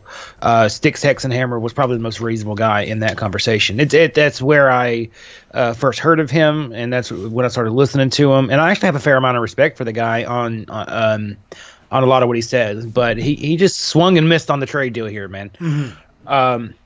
And on Trudeau, and on the vagina too. Yeah. Oh yeah. There's a swing and a miss on the vagina as well. And, like I said in the last episode, Trudeau's a strange guy. It's Trudeau is a strange guy. Yeah. It's hard to get a beat on him. I'll explain after. Yeah. You will. So Styx here. He's more of a libertarian than right wing exactly. You froze. How about You froze for a second there. I said he has like a Trumpster, like loves Trump's, believes that he's the future of American populism. Oh, so that's what's going on there. Okay. Yeah. Now it makes sense. And of course his audience is, so he's going to cater to that. And I think that's what this video is. Oh, good, because now we're going to get bombarded with trumpets. Okay, right on. Maybe. I'm good. Let's go. All right, ready? Let's do it. Okay. Yeah. Uh-oh, it's just been running, dude. Oh, I'll put it back to the beginning. No. That's a different video altogether. Oh, you mean it's just been running. Okay, so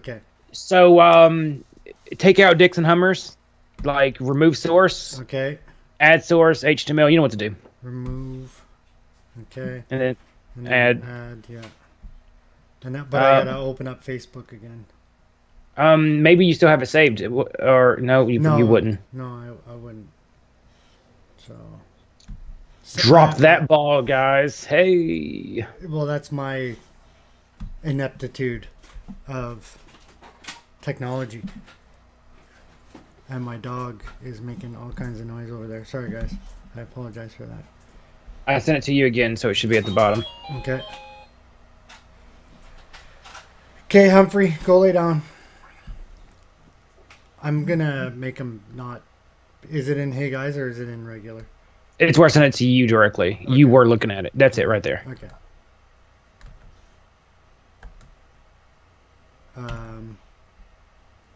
Didn't I? Yeah, but it's not letting me open it for some reason. Like, I can't open up your... You know what, man? Fuck it. Bring up your browser. Go to YouTube. Okay. Oh, I'm in here, so... This is so riveting for the one person watching live. Yes. Yeah. So search While Canada Balks. BALKS.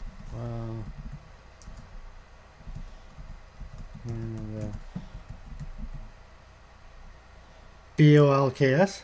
BALKS, yeah. That should turn it up. Yes. You put will instead of wow, but that's fine. Okay. Well, I thought... Well, your accent... There it is. Kind of... Yep. Made me put up. By Saudi Arabia of all places, to the point where I think the former prime minister or all right, interior minister, I believe it was, came out and said that Trudeau should copy. go back over to Saudi Arabia and apologize. And then close that window. Yeah. Yeah, there you go. Source. It's what happen in the future, guys. Okay. It's what happen in the future. Web page. Control V. That didn't work. Control V. There we go. Okay. All right, everyone, we got to talk about now. And full screen it. Full screen. Okay. Okay, you go. ready? Yes, sir. Okay. Again today, because it looks like the U.S. and Mexico might actually manage to hammer something out. This is like even weeks ago. That's true. Everyone who didn't like Trump, they're like, "Oh, it'll never happen." Like he'll probably start a war with the Mexican president. They won't be able to get along. It's impossible. The funny thing is, even though he's on the left fiscally, the president of Mexico appears to be marginally populistic. So I'm not really that surprised that they're having a warmer relationship than Trump's with Trudeau. I love the open right shirt. Now, Canada's having problems. They're Me getting too. laughed at He's by known for that. Saudi Arabia of all places. Okay. To the point where I think the former prime minister or interior minister, I believe it was, came Pause. It's the ex-foreign minister who owns 50% of a mine in Saudi Arabia. Back in 2012, he put out a tweet of the exact same thing that the Trudeau government, the Trudeau foreign affairs minister, put out. Her tweet was about Benwadi's sister, the person that he's talking about, that said that Trudeau should go there and apologize, put out a tweet for Rafe himself back in 2012, and is a gay man. So the only reason why he's doing this is because he owns stakes in a mine there. Okay, so, to explain, because I feel like we started in the middle here. Yeah. To explain, and we talked about this a little bit last week. Canada put out a tweet criticizing the Saudi government over some human rights issues with an atheist blogger. Arresting actual civil rights activists. Right. Yes. So they rightfully criticized Saudi Arabia for human rights abuse, and Saudi Arabia responded with a terrorist threat. Yes. A 9/11 style terrorist threat over Twitter. Trudeau stood up to him, and this guy, what's his name again? The old foreign affairs minister. Yeah. Hang on 1 second. Who cares what his name is? Yeah. The former foreign affairs minister who has business interests in Saudi Arabia, who is a gay man that would be killed by the Saudi Arabian government if he lived there. This coward actually said that Trudeau should go and apologize. Yeah, he said he should go and present himself in front of the royal family in Saudi Arabia and apologize, which is we insane. don't need his name, but that's the back here. So Styx was just misinformed or ill-informed on who this guy is, or just doesn't care enough to get I've forgotten his name too, right? So I don't want to be too crazy with him. Right. But he called him the former prime minister. Foreign minister, I think he said. No, he said no. I thought he said the former prime minister. That's what he said. The former prime minister or the interior minister. Yeah, is what he said. Stephen Harper would rather tear out his own lungs than apologize to an Islamic country. I promise you that.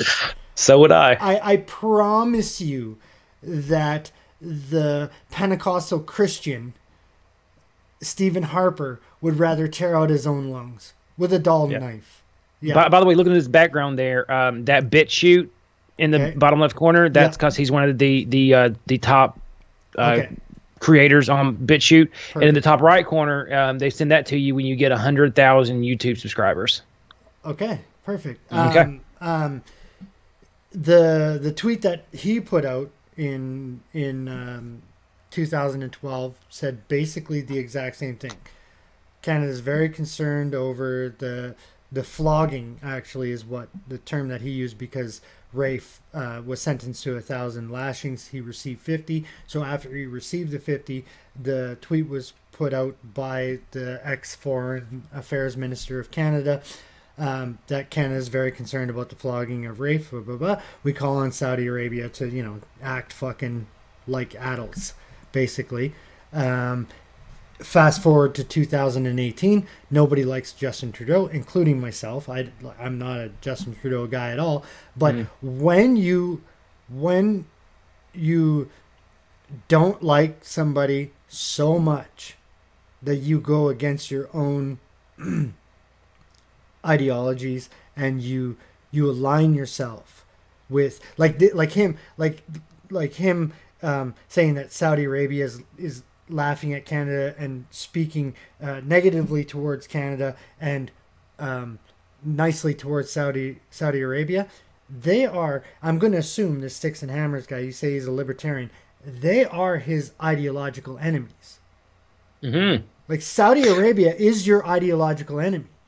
Well, go ahead. No, you're absolutely right. You're absolutely right. You are closer to Justin Trudeau's ideology than you are to Saudi Arabia's. Whether you want to admit it or you like it or whatever, it doesn't matter. It doesn't matter. No, I agree with you. The thing that he opened up saying too, that he's not surprised that the left wing populists, the socialists in Mexico is getting along with our fucking right wing populists. Like the guy who wants to build the wall and the guy who's telling people to go anyway. Yeah. Yeah. Like, no, I'm sorry. We have more ideologically and we have more financially ties with Canada than we do with Mexico. We want Canada to be our partner 1,000 times over before Mexico. Yes. 1,000. We'll get into that when he says it's going to be puppies and cupcakes. Okay. Yeah. Moving on. And said that Trudeau should go back over to Saudi Arabia and apologize. Like, he should go and bend knee, basically. Because I guess Coward. Trudeau, even though he's a globalist, he still has that, like, national pride, like, big man sort of thing. He wants to be respected and loved, sort of. And the Canadian people don't respect or love Trudeau. Okay. So. Sorry, I know we didn't get very far into this. Trudeau doesn't have... He's not a big man nationalist. That's Trump. Trump is a big man nationalist. Trudeau wants to be respected and revered around the world for left-wing stuff. For look at me, I'm a big man. I can give this much money to this country. I'm a big man. I'll tell Saudi Arabia to not do this to women. You know what I mean? Well, Trump comes off as the big man, wants to come off as strong. Trudeau wants to come off as moral. Yes, moral high ground, for sure. Which are two completely different things. Trump doesn't give a fuck if you think he's moral, right? And Trudeau, that's his platform. Is that I'm the good guy, I'm the sweet guy. And look, no big bad type of strong man or big man is going to dress up in fucking 1970s Indian clothes and do a little shuffle on stage. And what this person doesn't understand, is that he is the son of the French Canadian JFK. His dad got shot? No, I would say that JFK is like a hugely popular figure, right? Like his dad didn't get shot, but he was like, there was a shift in JFK, right? Oh, hit the microphone. Yeah, man, there was a... From outside looking in, and your video is gone too, by the way. Yeah, that's because I was digging around for something. Okay. Excuse me. Okay. I'm back. Yeah, man. I don't know that much about that, man. I certainly wasn't around in 1965 or whenever it was that Kennedy was shot. He's super popular. Yeah, no, he's right? he's super popular, but I don't think he would be so popular if he wasn't shot, though. Okay. So that's I think you got the Kurt Cobain effect. Okay. I was under the impression that he was super popular before he was shot, but his dad was highly popular. He basically saved the French language in Canada, put it into law because it was on its way out, and Justin Trudeau is trying to fill the shoes of his father, right? Mm-hmm. I mean, like there are differences in the policies of the two, but he is trying to do it. Like he wants to be loved by everybody.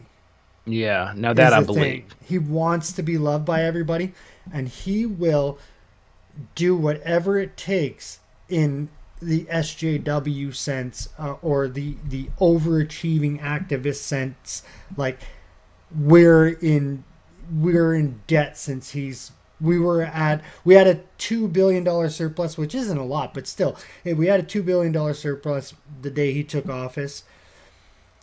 We're in massive debts now because he just spends, but he still gives money to other countries, and right. And well, like we're in massive debt. We still give a bunch of money. Yeah, but you, it's not necessarily throwing around, like, you know what I mean? Like we're way off topic. By the way. Okay. Sorry. Yeah, that's all right. Let's get back to the video. We got 10 minutes to watch. He wants the other world leaders to like him.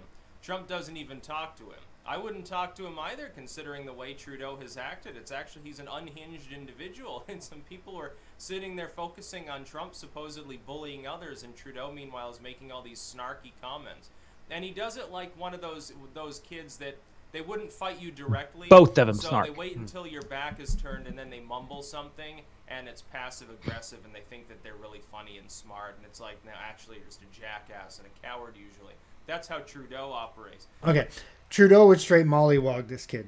Like he would. Like, okay. You've obviously spent 5 minutes looking into this. Like, honestly, you've spent 5 minutes looking into this. He has a winning amateur boxing record. He's an average amateur boxer. Like, he's not a great amateur boxer, but an average amateur boxer would straight whip the shit out of an untrained person. A few right-wing politicians and right-wing pundits have made the mistake that he's making right now and have challenged Trudeau to fight. You can find it on YouTube. Go ahead and watch it. Trudeau beats every single one of them. So to call him a coward is a little off base, a little insincere, considering that Trump says way worse things in the same fucking way. And it's not like Trudeau hasn't been saying the entire time, I'm not going to let Trump push me around. He was nice to Trump because it's called fucking politics. Everything he does is about fucking politics. Of course he's going to be nice to him when what do you want him to do? Walk in, fucking throw his dick on the table, fuck you, Trump, we don't agree? Of course they don't agree. They're polar fucking opposites. But they have to work together because there's two countries that have a 200-year history behind the fucking two of them. And this fucking cunt's ready to fucking sell that out like no problem. Trump fucking says Canada sucks and I'm going to believe him. Okay, let's carry on. But no, it looks like we will have more problems with Canada than with Mexico. Here's the thing. The Mexican president, the current leader, being marginally populistic as well as socialistic, kind of, I think wants to improve the economic situation there. They've got their own problems with a migration crisis. Therefore, he's literally building a wall on his southern border. Well, a fortified fence, but same basic principle. Maybe less effective it's than a already 50-foot cement embankment, but it helps a little bit. It's a delineation of where your country ends and someone else's begins, and it's like, okay, we stay on our separate sides. Good fences make good neighbors, a really old saying, really true saying. But with Mexico, I think with Canada, Trudeau is more of an ideologue. He doesn't care if Canadians are poor or whatever. He doesn't care about anyone but himself because he's that kind of politician. He's like a Joe Biden-style politician. So It's Joe all Biden's just a floor show. It's all just an act. The Mexican president looks like he actually wants to help people out, and I think the reason is he wants to be popular.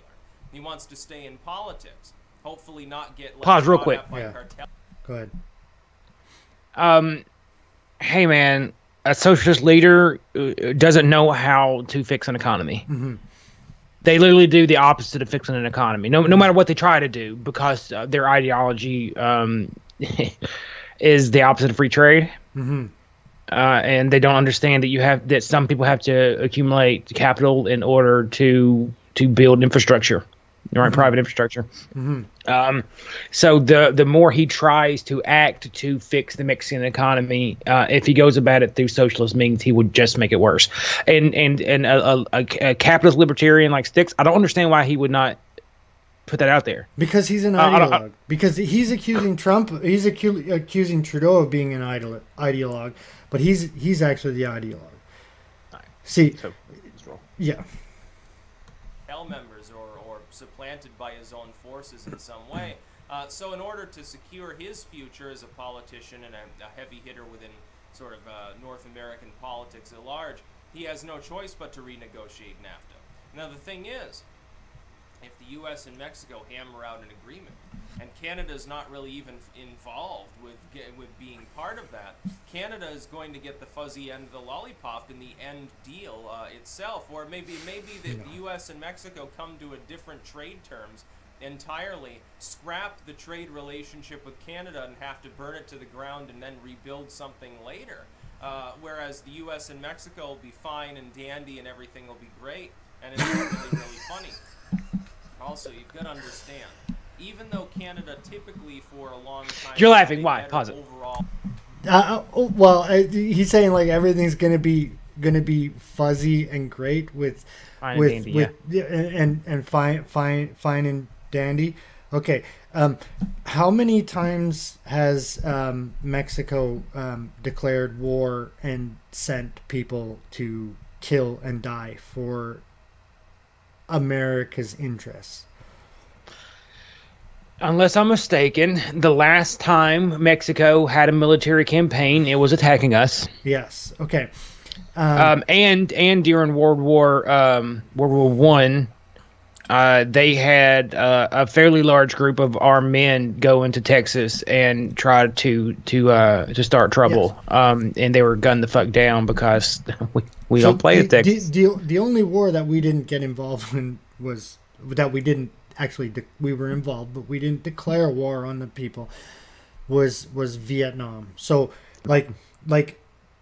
this goes to my point of him being an ideologue. So because Trump's not getting along with Trudeau, he's like completely throwing out the allyship and the history of Canada and the US.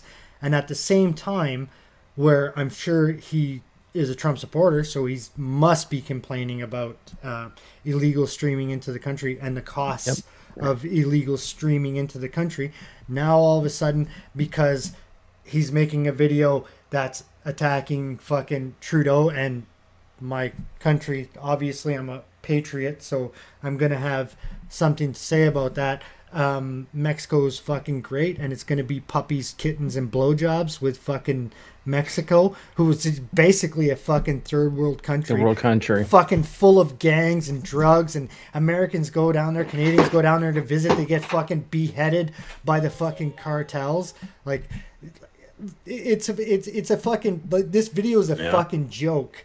Okay, it really is. I stopped listening a little bit in. I'm gonna go through the whole fucking thing, but I mean, like, do your fucking shirt, get a fucking haircut, and do a little bit of research before you fucking do a video. A more powerful relationship with the U.S. We do an enormous amount of trade with Mexico compared to any other country, including China. Our biggest trading partner is Mexico. It's Wrong. Okay, the largest trading partner, and this isn't like, because you have to trade when you trade with the EU, you have to trade with them as a group. The largest trading partner of the U.S. is the EU. That's trading partner. That's not buying from the U.S. That's U.S. buying, them buying from the U.S. Second is China. Third is Canada. Fourth is Mexico. But now let's talk about who buys what. Canada buys more from the U.S. than all three of those. We are your largest buyer. Let's talk about deficits. Okay, you have an $8 billion surplus with Canada. You have a $64 billion deficit with Mexico. Your deficit is over $100 billion with China and over $100 billion with the EU. We are your largest buyer. We buy more from you than your other trading partners, and we buy more from you than you do from us. Where is he get like just like a 3-second Google search would have told you this information. Go to your own government's fucking web pages and look it up. Fucking ustrade.org or whatever the fuck. Moving on. Most people think it's China. It's not. It's Mexico. It's like I can't remember the total. It's an enormous proportion of all trade because you've got this country. $615 billion in trade with Mexico. It's got I have the number. agriculture and oil and everything else, and it's right next to us. So it just sort of makes sense to buy anything we can. Like Canada. Like Canada. And the other thing, he just mentioned oil. Pause we it. are your largest provider of oil. By far. Yeah. Not even fucking close. And we give it to you on credit. You owe us $100 billion. Should we collect that? Here's the thing. The EU purposely keeps us out of their market the best they can, right? They don't like our cars there. They don't like a lot of our products. Mexico doesn't have the money to buy our shit, okay? And so you guys are really the best trading partner that we could have. We share landmass with you, and you have the same money and a comparable economy to us. Yes. Your money is very similar to ours.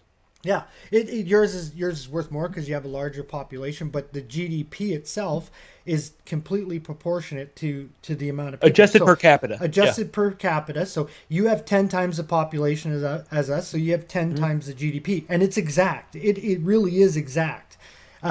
U.S. like 18 trillion. 20 trillion, and Canada's 1.8 trillion, 2 trillion, depending on how the market's doing it at that time. I did have a point, but I forgot. So maybe I'll move on and get some more out of this guy. Isn't going to charge us an arm and a leg, which Canada would, because Canada is a post-industrial economy. Trudeau thinks that somehow his relationship ideologically with the U.S. is so important that Trump would never actually try to tariff us. Oh my goodness! Even though we tariff a half a dozen U.S. goods significantly. Okay, hang on. Right there. We both tariff each other. It's been going on. Since that's actually what he ended up saying there. Okay. Like Trump would never tariff us, even though we tariff them. So like he was actually finishing with that. No, but we tariff each other. Before the tariffs from Trump, there was already tariffs in play. They were signed into NAFTA. And like what the major sticking point, because really the only because we've been taking away tariffs as it's going, right? Like we used to tariff a lot more, and so did you guys, but tariffs have been taken away. So the major sticking point is the dairy, right? But what's never mentioned in the dairy is that there's actually only tariffs after $500 million, and even then we buy your cheese and stuff like that, but your milk, unless you change your laws of how you raise your cows, your milk still wouldn't be allowed in like we have laws against antibiotics, we have laws against human growth hormones, stuff like that. So like I have no problem with scrapping that and just letting it be the way it is. I'm a free market guy. Like just go ahead and do that. But just remember, our dairy isn't going to your country because of the system that we have. So we only produce enough to take care of the system in Canada, where you guys produce too much. You waste a lot. You throw a lot of your dairy away. Where in Canada, dairy doesn't get thrown away because it's capped, and we keep it that way. So if you scrap the tariffs on dairy and you make it so that we don't have the cap that we're producing anymore, our dairy is going to come down south now too, right? I'm sure your farmers don't really want that either.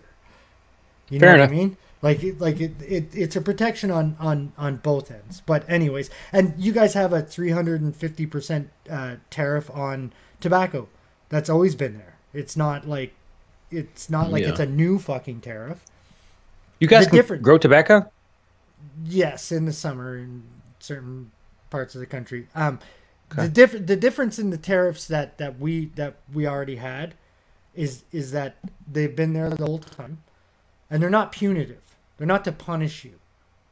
We didn't Right, say, or to manipulate you or in a to bargaining manipulate chip. you into bargaining. So like if you want to have good faith negotiations, and I'm gonna criticize my government, and I'm gonna criticize your government.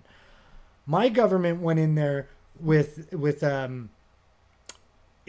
we're not going to give this up, instead of everything's on the table, let's negotiate and see what happens. They went in with the fucking Trump's not going to push me around, we're not giving up this one.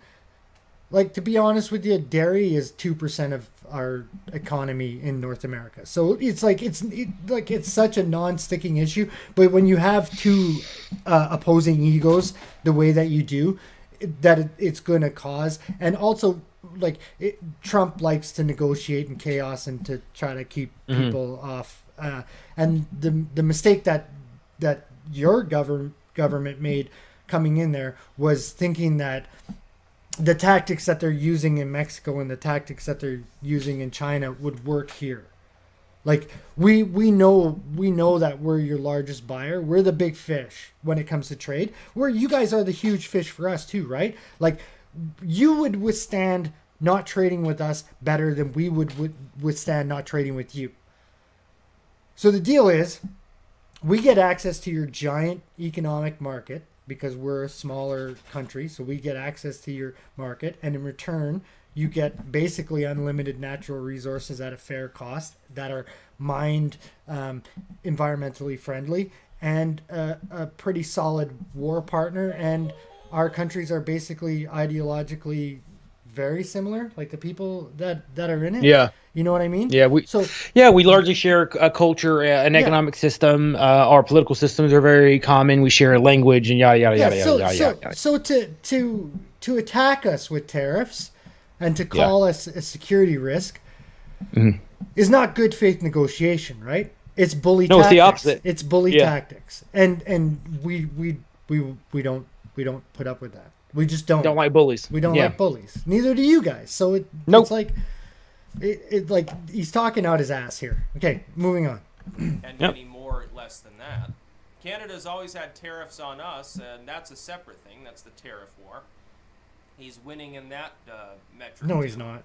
Trump absolutely is. The thing is, the U.S. is such a major importer and such a major arms manufacturer and dealer, and such a major diplomatic presence in the world. It gives us an enormously lopsided degree of power in negotiating. That's true. The thing is that successive administrations in trade deals and in tariffs have largely ignored the issue because other countries, they only excised a little bit at a time.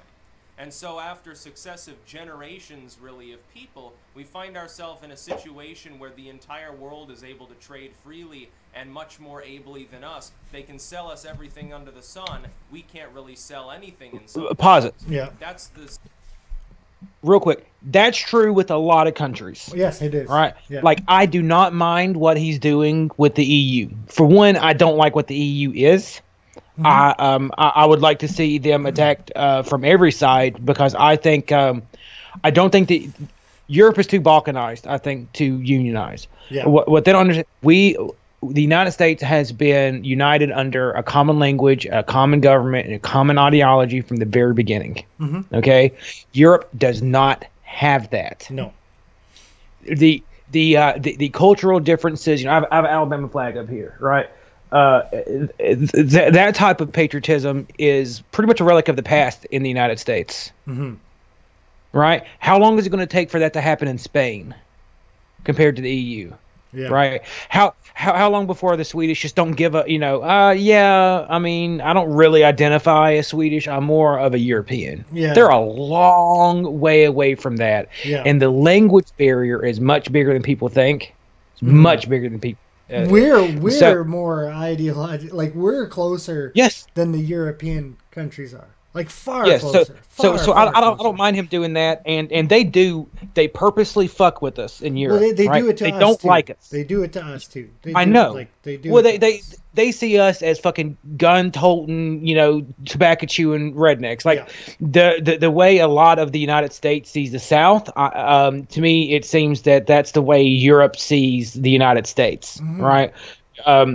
Where unpredictable and the unwashed masses, the uncultured, right? And they take advantage of us every chance they get, right? Until Until they need us to come and save Europe, and then it's until they need us to revive their corpse for a third time. Yes. They'll keep doing it. Yes.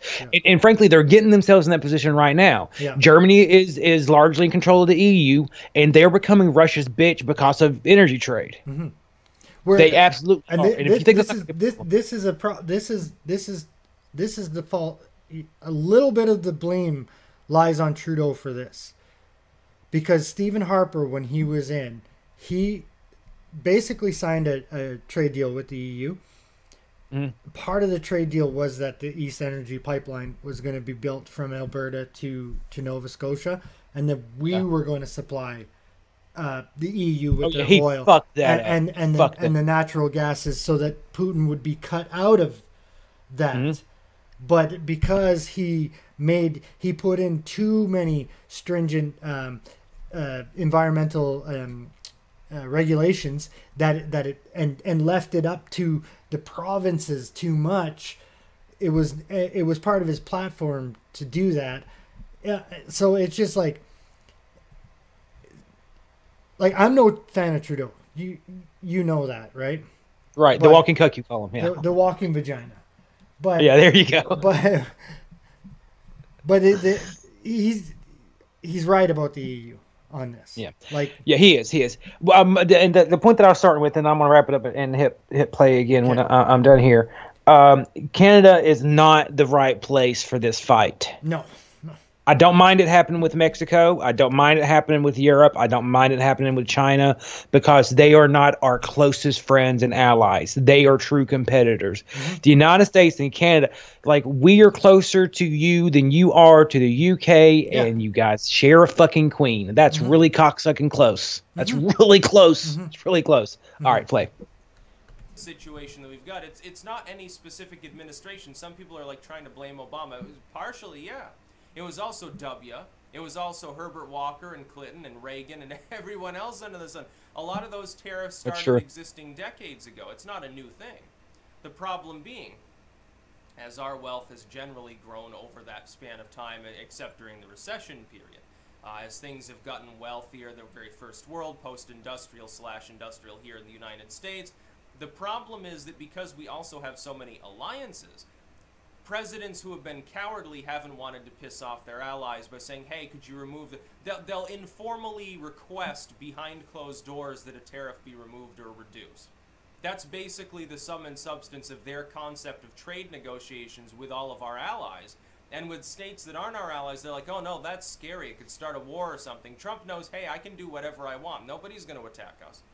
It's not going to screw our economy up. It might screw theirs. So it's in the best interest of all nations to just go along with it and renegotiate these deals. Look, Trump's not even expecting you to remove every tariff completely. It's a reduction overall, the removal of some tariffs, the renegotiation of certain situational trade deals that are bad for the United States, pointing out to any allied nation, if the United States keeps getting screwed economically little by little over time, eventually we stop being the monopolar power able to... Okay. I read the tariffs in the North American Free Trade Agreement. I read the section on tariffs. And basically it's a stripping down over time. And every measure has been met in the agreement. Everything that was supposed to have been stripped away has been met already. So it wasn't like they were renegotiated under George W. Bush. It hasn't been renegotiated, or Junior. It hasn't been renegotiated since Senior. And it wasn't even like it was renegotiated. They originally did their negotiations, which was hammered out by Brian Mulroney and and a senior and fucking kind of the Reagan era there. And then it was signed by the following president into play. And it was a gradual, it wasn't like you're not going to have a trade system for an eon and then overnight.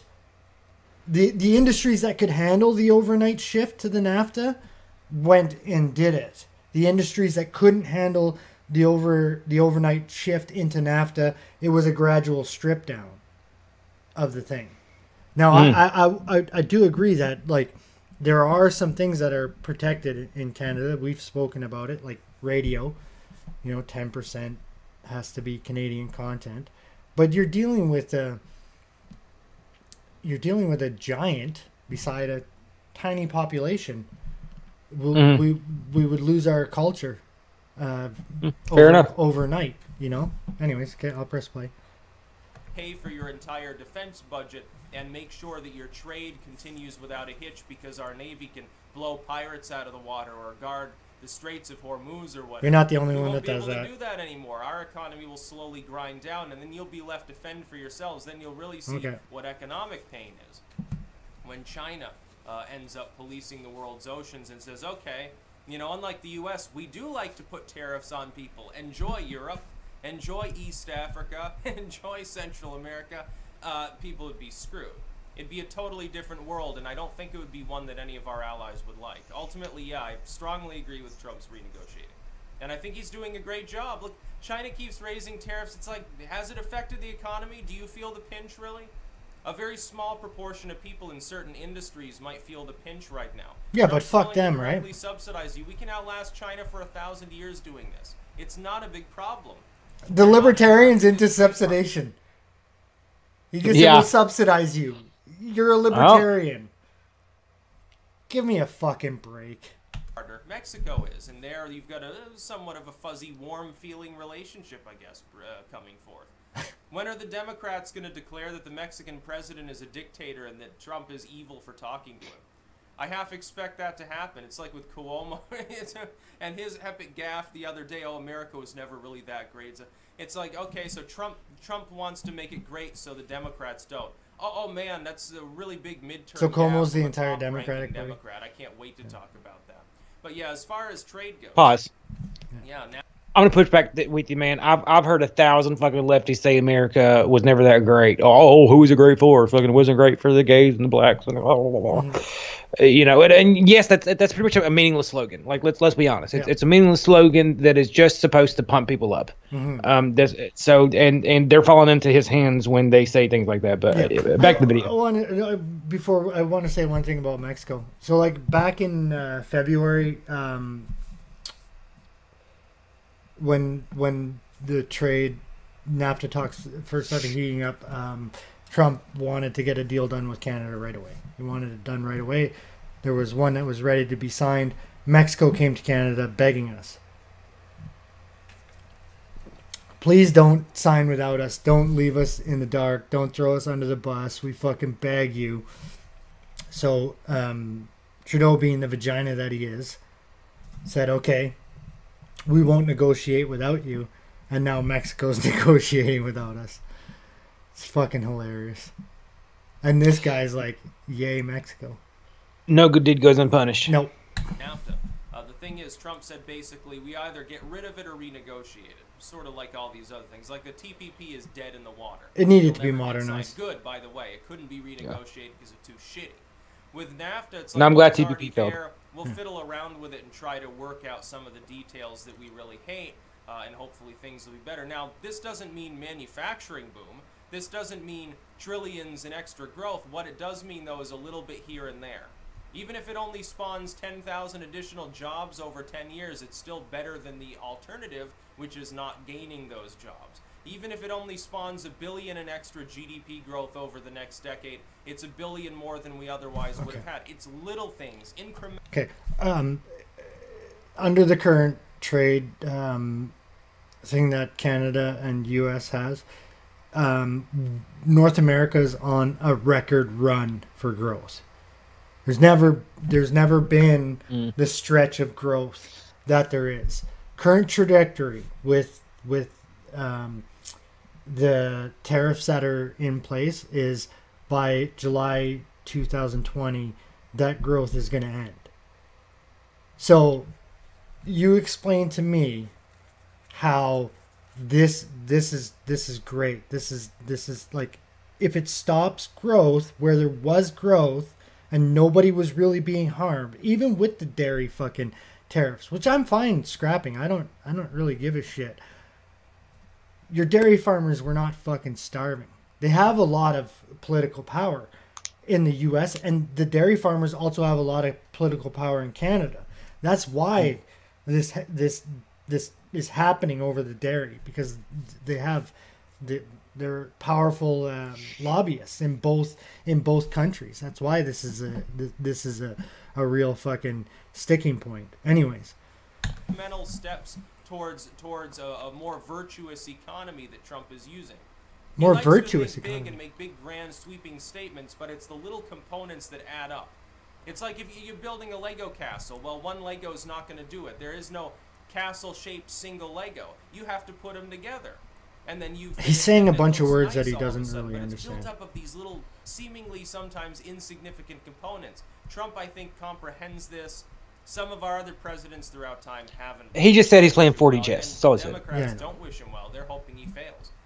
Maher is literally hoping for a depression right now. Wonderful. Yeah, so someone with millions in the bank who doesn't have to worry about where their next meal is coming from hopes that the rest of the economy gets screwed so that everyone else feels the pain.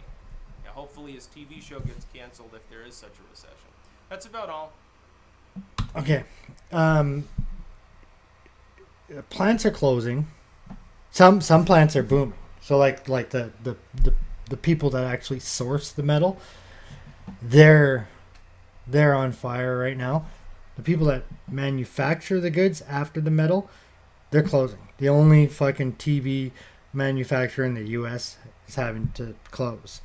The oldest nails for building things, closed. So like I don't understand why you would say that it's a good thing when people are losing. It's like he's bought into the narrative that Trump is putting out, to the point where he just believes it. It doesn't I'm listening to what he's saying and knowing that it's not true, but he believes it. It's very strange to me to see a libertarian acting in this way, especially calling for subsidies. Like, I've never heard a libertarian call for subsidies before. Well, I've never heard a libertarian call for tariffs. No. So yeah, it like the whole thing was, and just like the facts are wrong, and like you have one country that costs you a lot because they're climbing over your border, and another country that takes over wars for you. Who's your friend? Who's your fucking friend? When you have two theaters going on at the same time and you're bogged down and it's costing you too much, your brothers to the north took over one of the theaters for you, fought it for fucking 6 years with their own money and their own men. Be specific. What war is this? The Afghanistan war. Okay. So Afghan and Iraq. For 6 years of the Afghanistan war, Canada led the war. You guys went over to Iraq and you did what you had to do. In 2012, we handed it back over to you. I didn't even know that. Yes. You can Google it, look it up, do whatever. Yeah, do no, whatever. I don't doubt you. Yeah. So for me, the reason why I'm calling, and I don't actually know Styx, I'm sure he's a great guy, other than he do up your shirt. I love the guy's style. I love. Okay. He's like this weird kind of nerdy yet somewhat. Yeah, and I'm a blue collar kind of asshole. Yeah. Well, I'm not going to complain about the hair, obviously. Yeah. Yeah, because you have long hair too. You both. Yeah. Haircut. But you're calling Trudeau an ideologue. You don't like Trudeau because Trump doesn't like Trudeau, and maybe you don't like some of his policies. But to to then all of a sudden pretend like Canada it doesn't matter and it's not your ally and Mexico's your best bud, that screams ideologue to me. It's foolish. Like, it's foolish for one thing. Yeah, you're right. It is foolish. Like the allyship and the partnership between Canada and the United States of America goes beyond our leaders. Goes beyond the politics. It goes down to the people. Now, in every war that the other country didn't get in on right away, or didn't get in on at all, the citizens traveled to fight those wars. Starting with World War I, the Americans traveled to Canada. World War II, traveled to Canada. Korea, before Canada got into Korea, traveled to the U.S. Vietnam, 30,000 Canadians traveled to the U.S. Every war since Vietnam, we've been in it together. So, I mean, obviously there's a kinship between the people. Obviously. And if people like him want to throw that away because you have a loud, boisterous president that tells you that Canada's doing you wrong, excuse me, sir, you have a trade surplus with us. We buy more than anybody else. I'm pretty sure we've been a good neighbor. Pretty sure. So we want to protect our dairy. In the grand scheme of things, other presidents looked at that and saw it as not that big of a deal. Compared to what you're getting in return, the 2% of your economy, of North American economy, is dairy. It's the major trade between Canada and the U.S. is metals, oil, and automotives. All the rest is just like peanuts compared to those things. So you're getting pretty good fucking you're saying we're deal. throwing out the baby with the bathwater. Exactly, or he is, and so is Trump. Yeah. Because in all honesty, like I said, my government has faults. They went in with the protectionist attitude, and I hate protectionist economies. They fail 100% of the time. And this libertarian is calling for a protectionist economy, basically. Yeah. Is what he's doing. At least for a short time. At what least he's for a looking short for a time, renegade, like to defend it. Because I like him. What he wants to see happen with tariffs is that we use them to get other countries to drop their tariffs and to lead to more free trade in the future. So it would be it's just a negotiation, which is what he's talking about. Oh, it's just one piece of a Lego castle. I understood what he was saying, but this is just but I think years. he's talking about things that he doesn't really understand.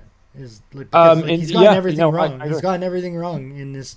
In this video, it's been I listened to him that one time when we did the podcast on with his name StyxhexenHammer. Before he spoke, I thought he was a communist, to be honest with you, because I was thinking hammer and sickle straight away. This one, but now I'm thinking Dix and Hummer. But whatever. All right, man. He can shit on us. Fuck him. That's all. Oh man, look, nothing would make me happier than for some, actual YouTube personality to make a fucking response. Oh, get my dick hard. Would it? Oh, I don't really care. Oh, fuck, yeah. Whatever, man. I've said a lot of things that are wrong in the past too. So I mean, I've been wrong. He's just wrong on this one. I'll debate him on it if he wants. He can come and like bring his non-facts, and I'll bring what your own country says about trade with Canada, and he can bring his fake news, and we'll do it. Yeah. All right, man. Yeah. Okay, I think that's it for this stream, man. I think that's it. How do I shut this shit off? You hit that broadcast button. Okay. See you later, Dix and Hummer.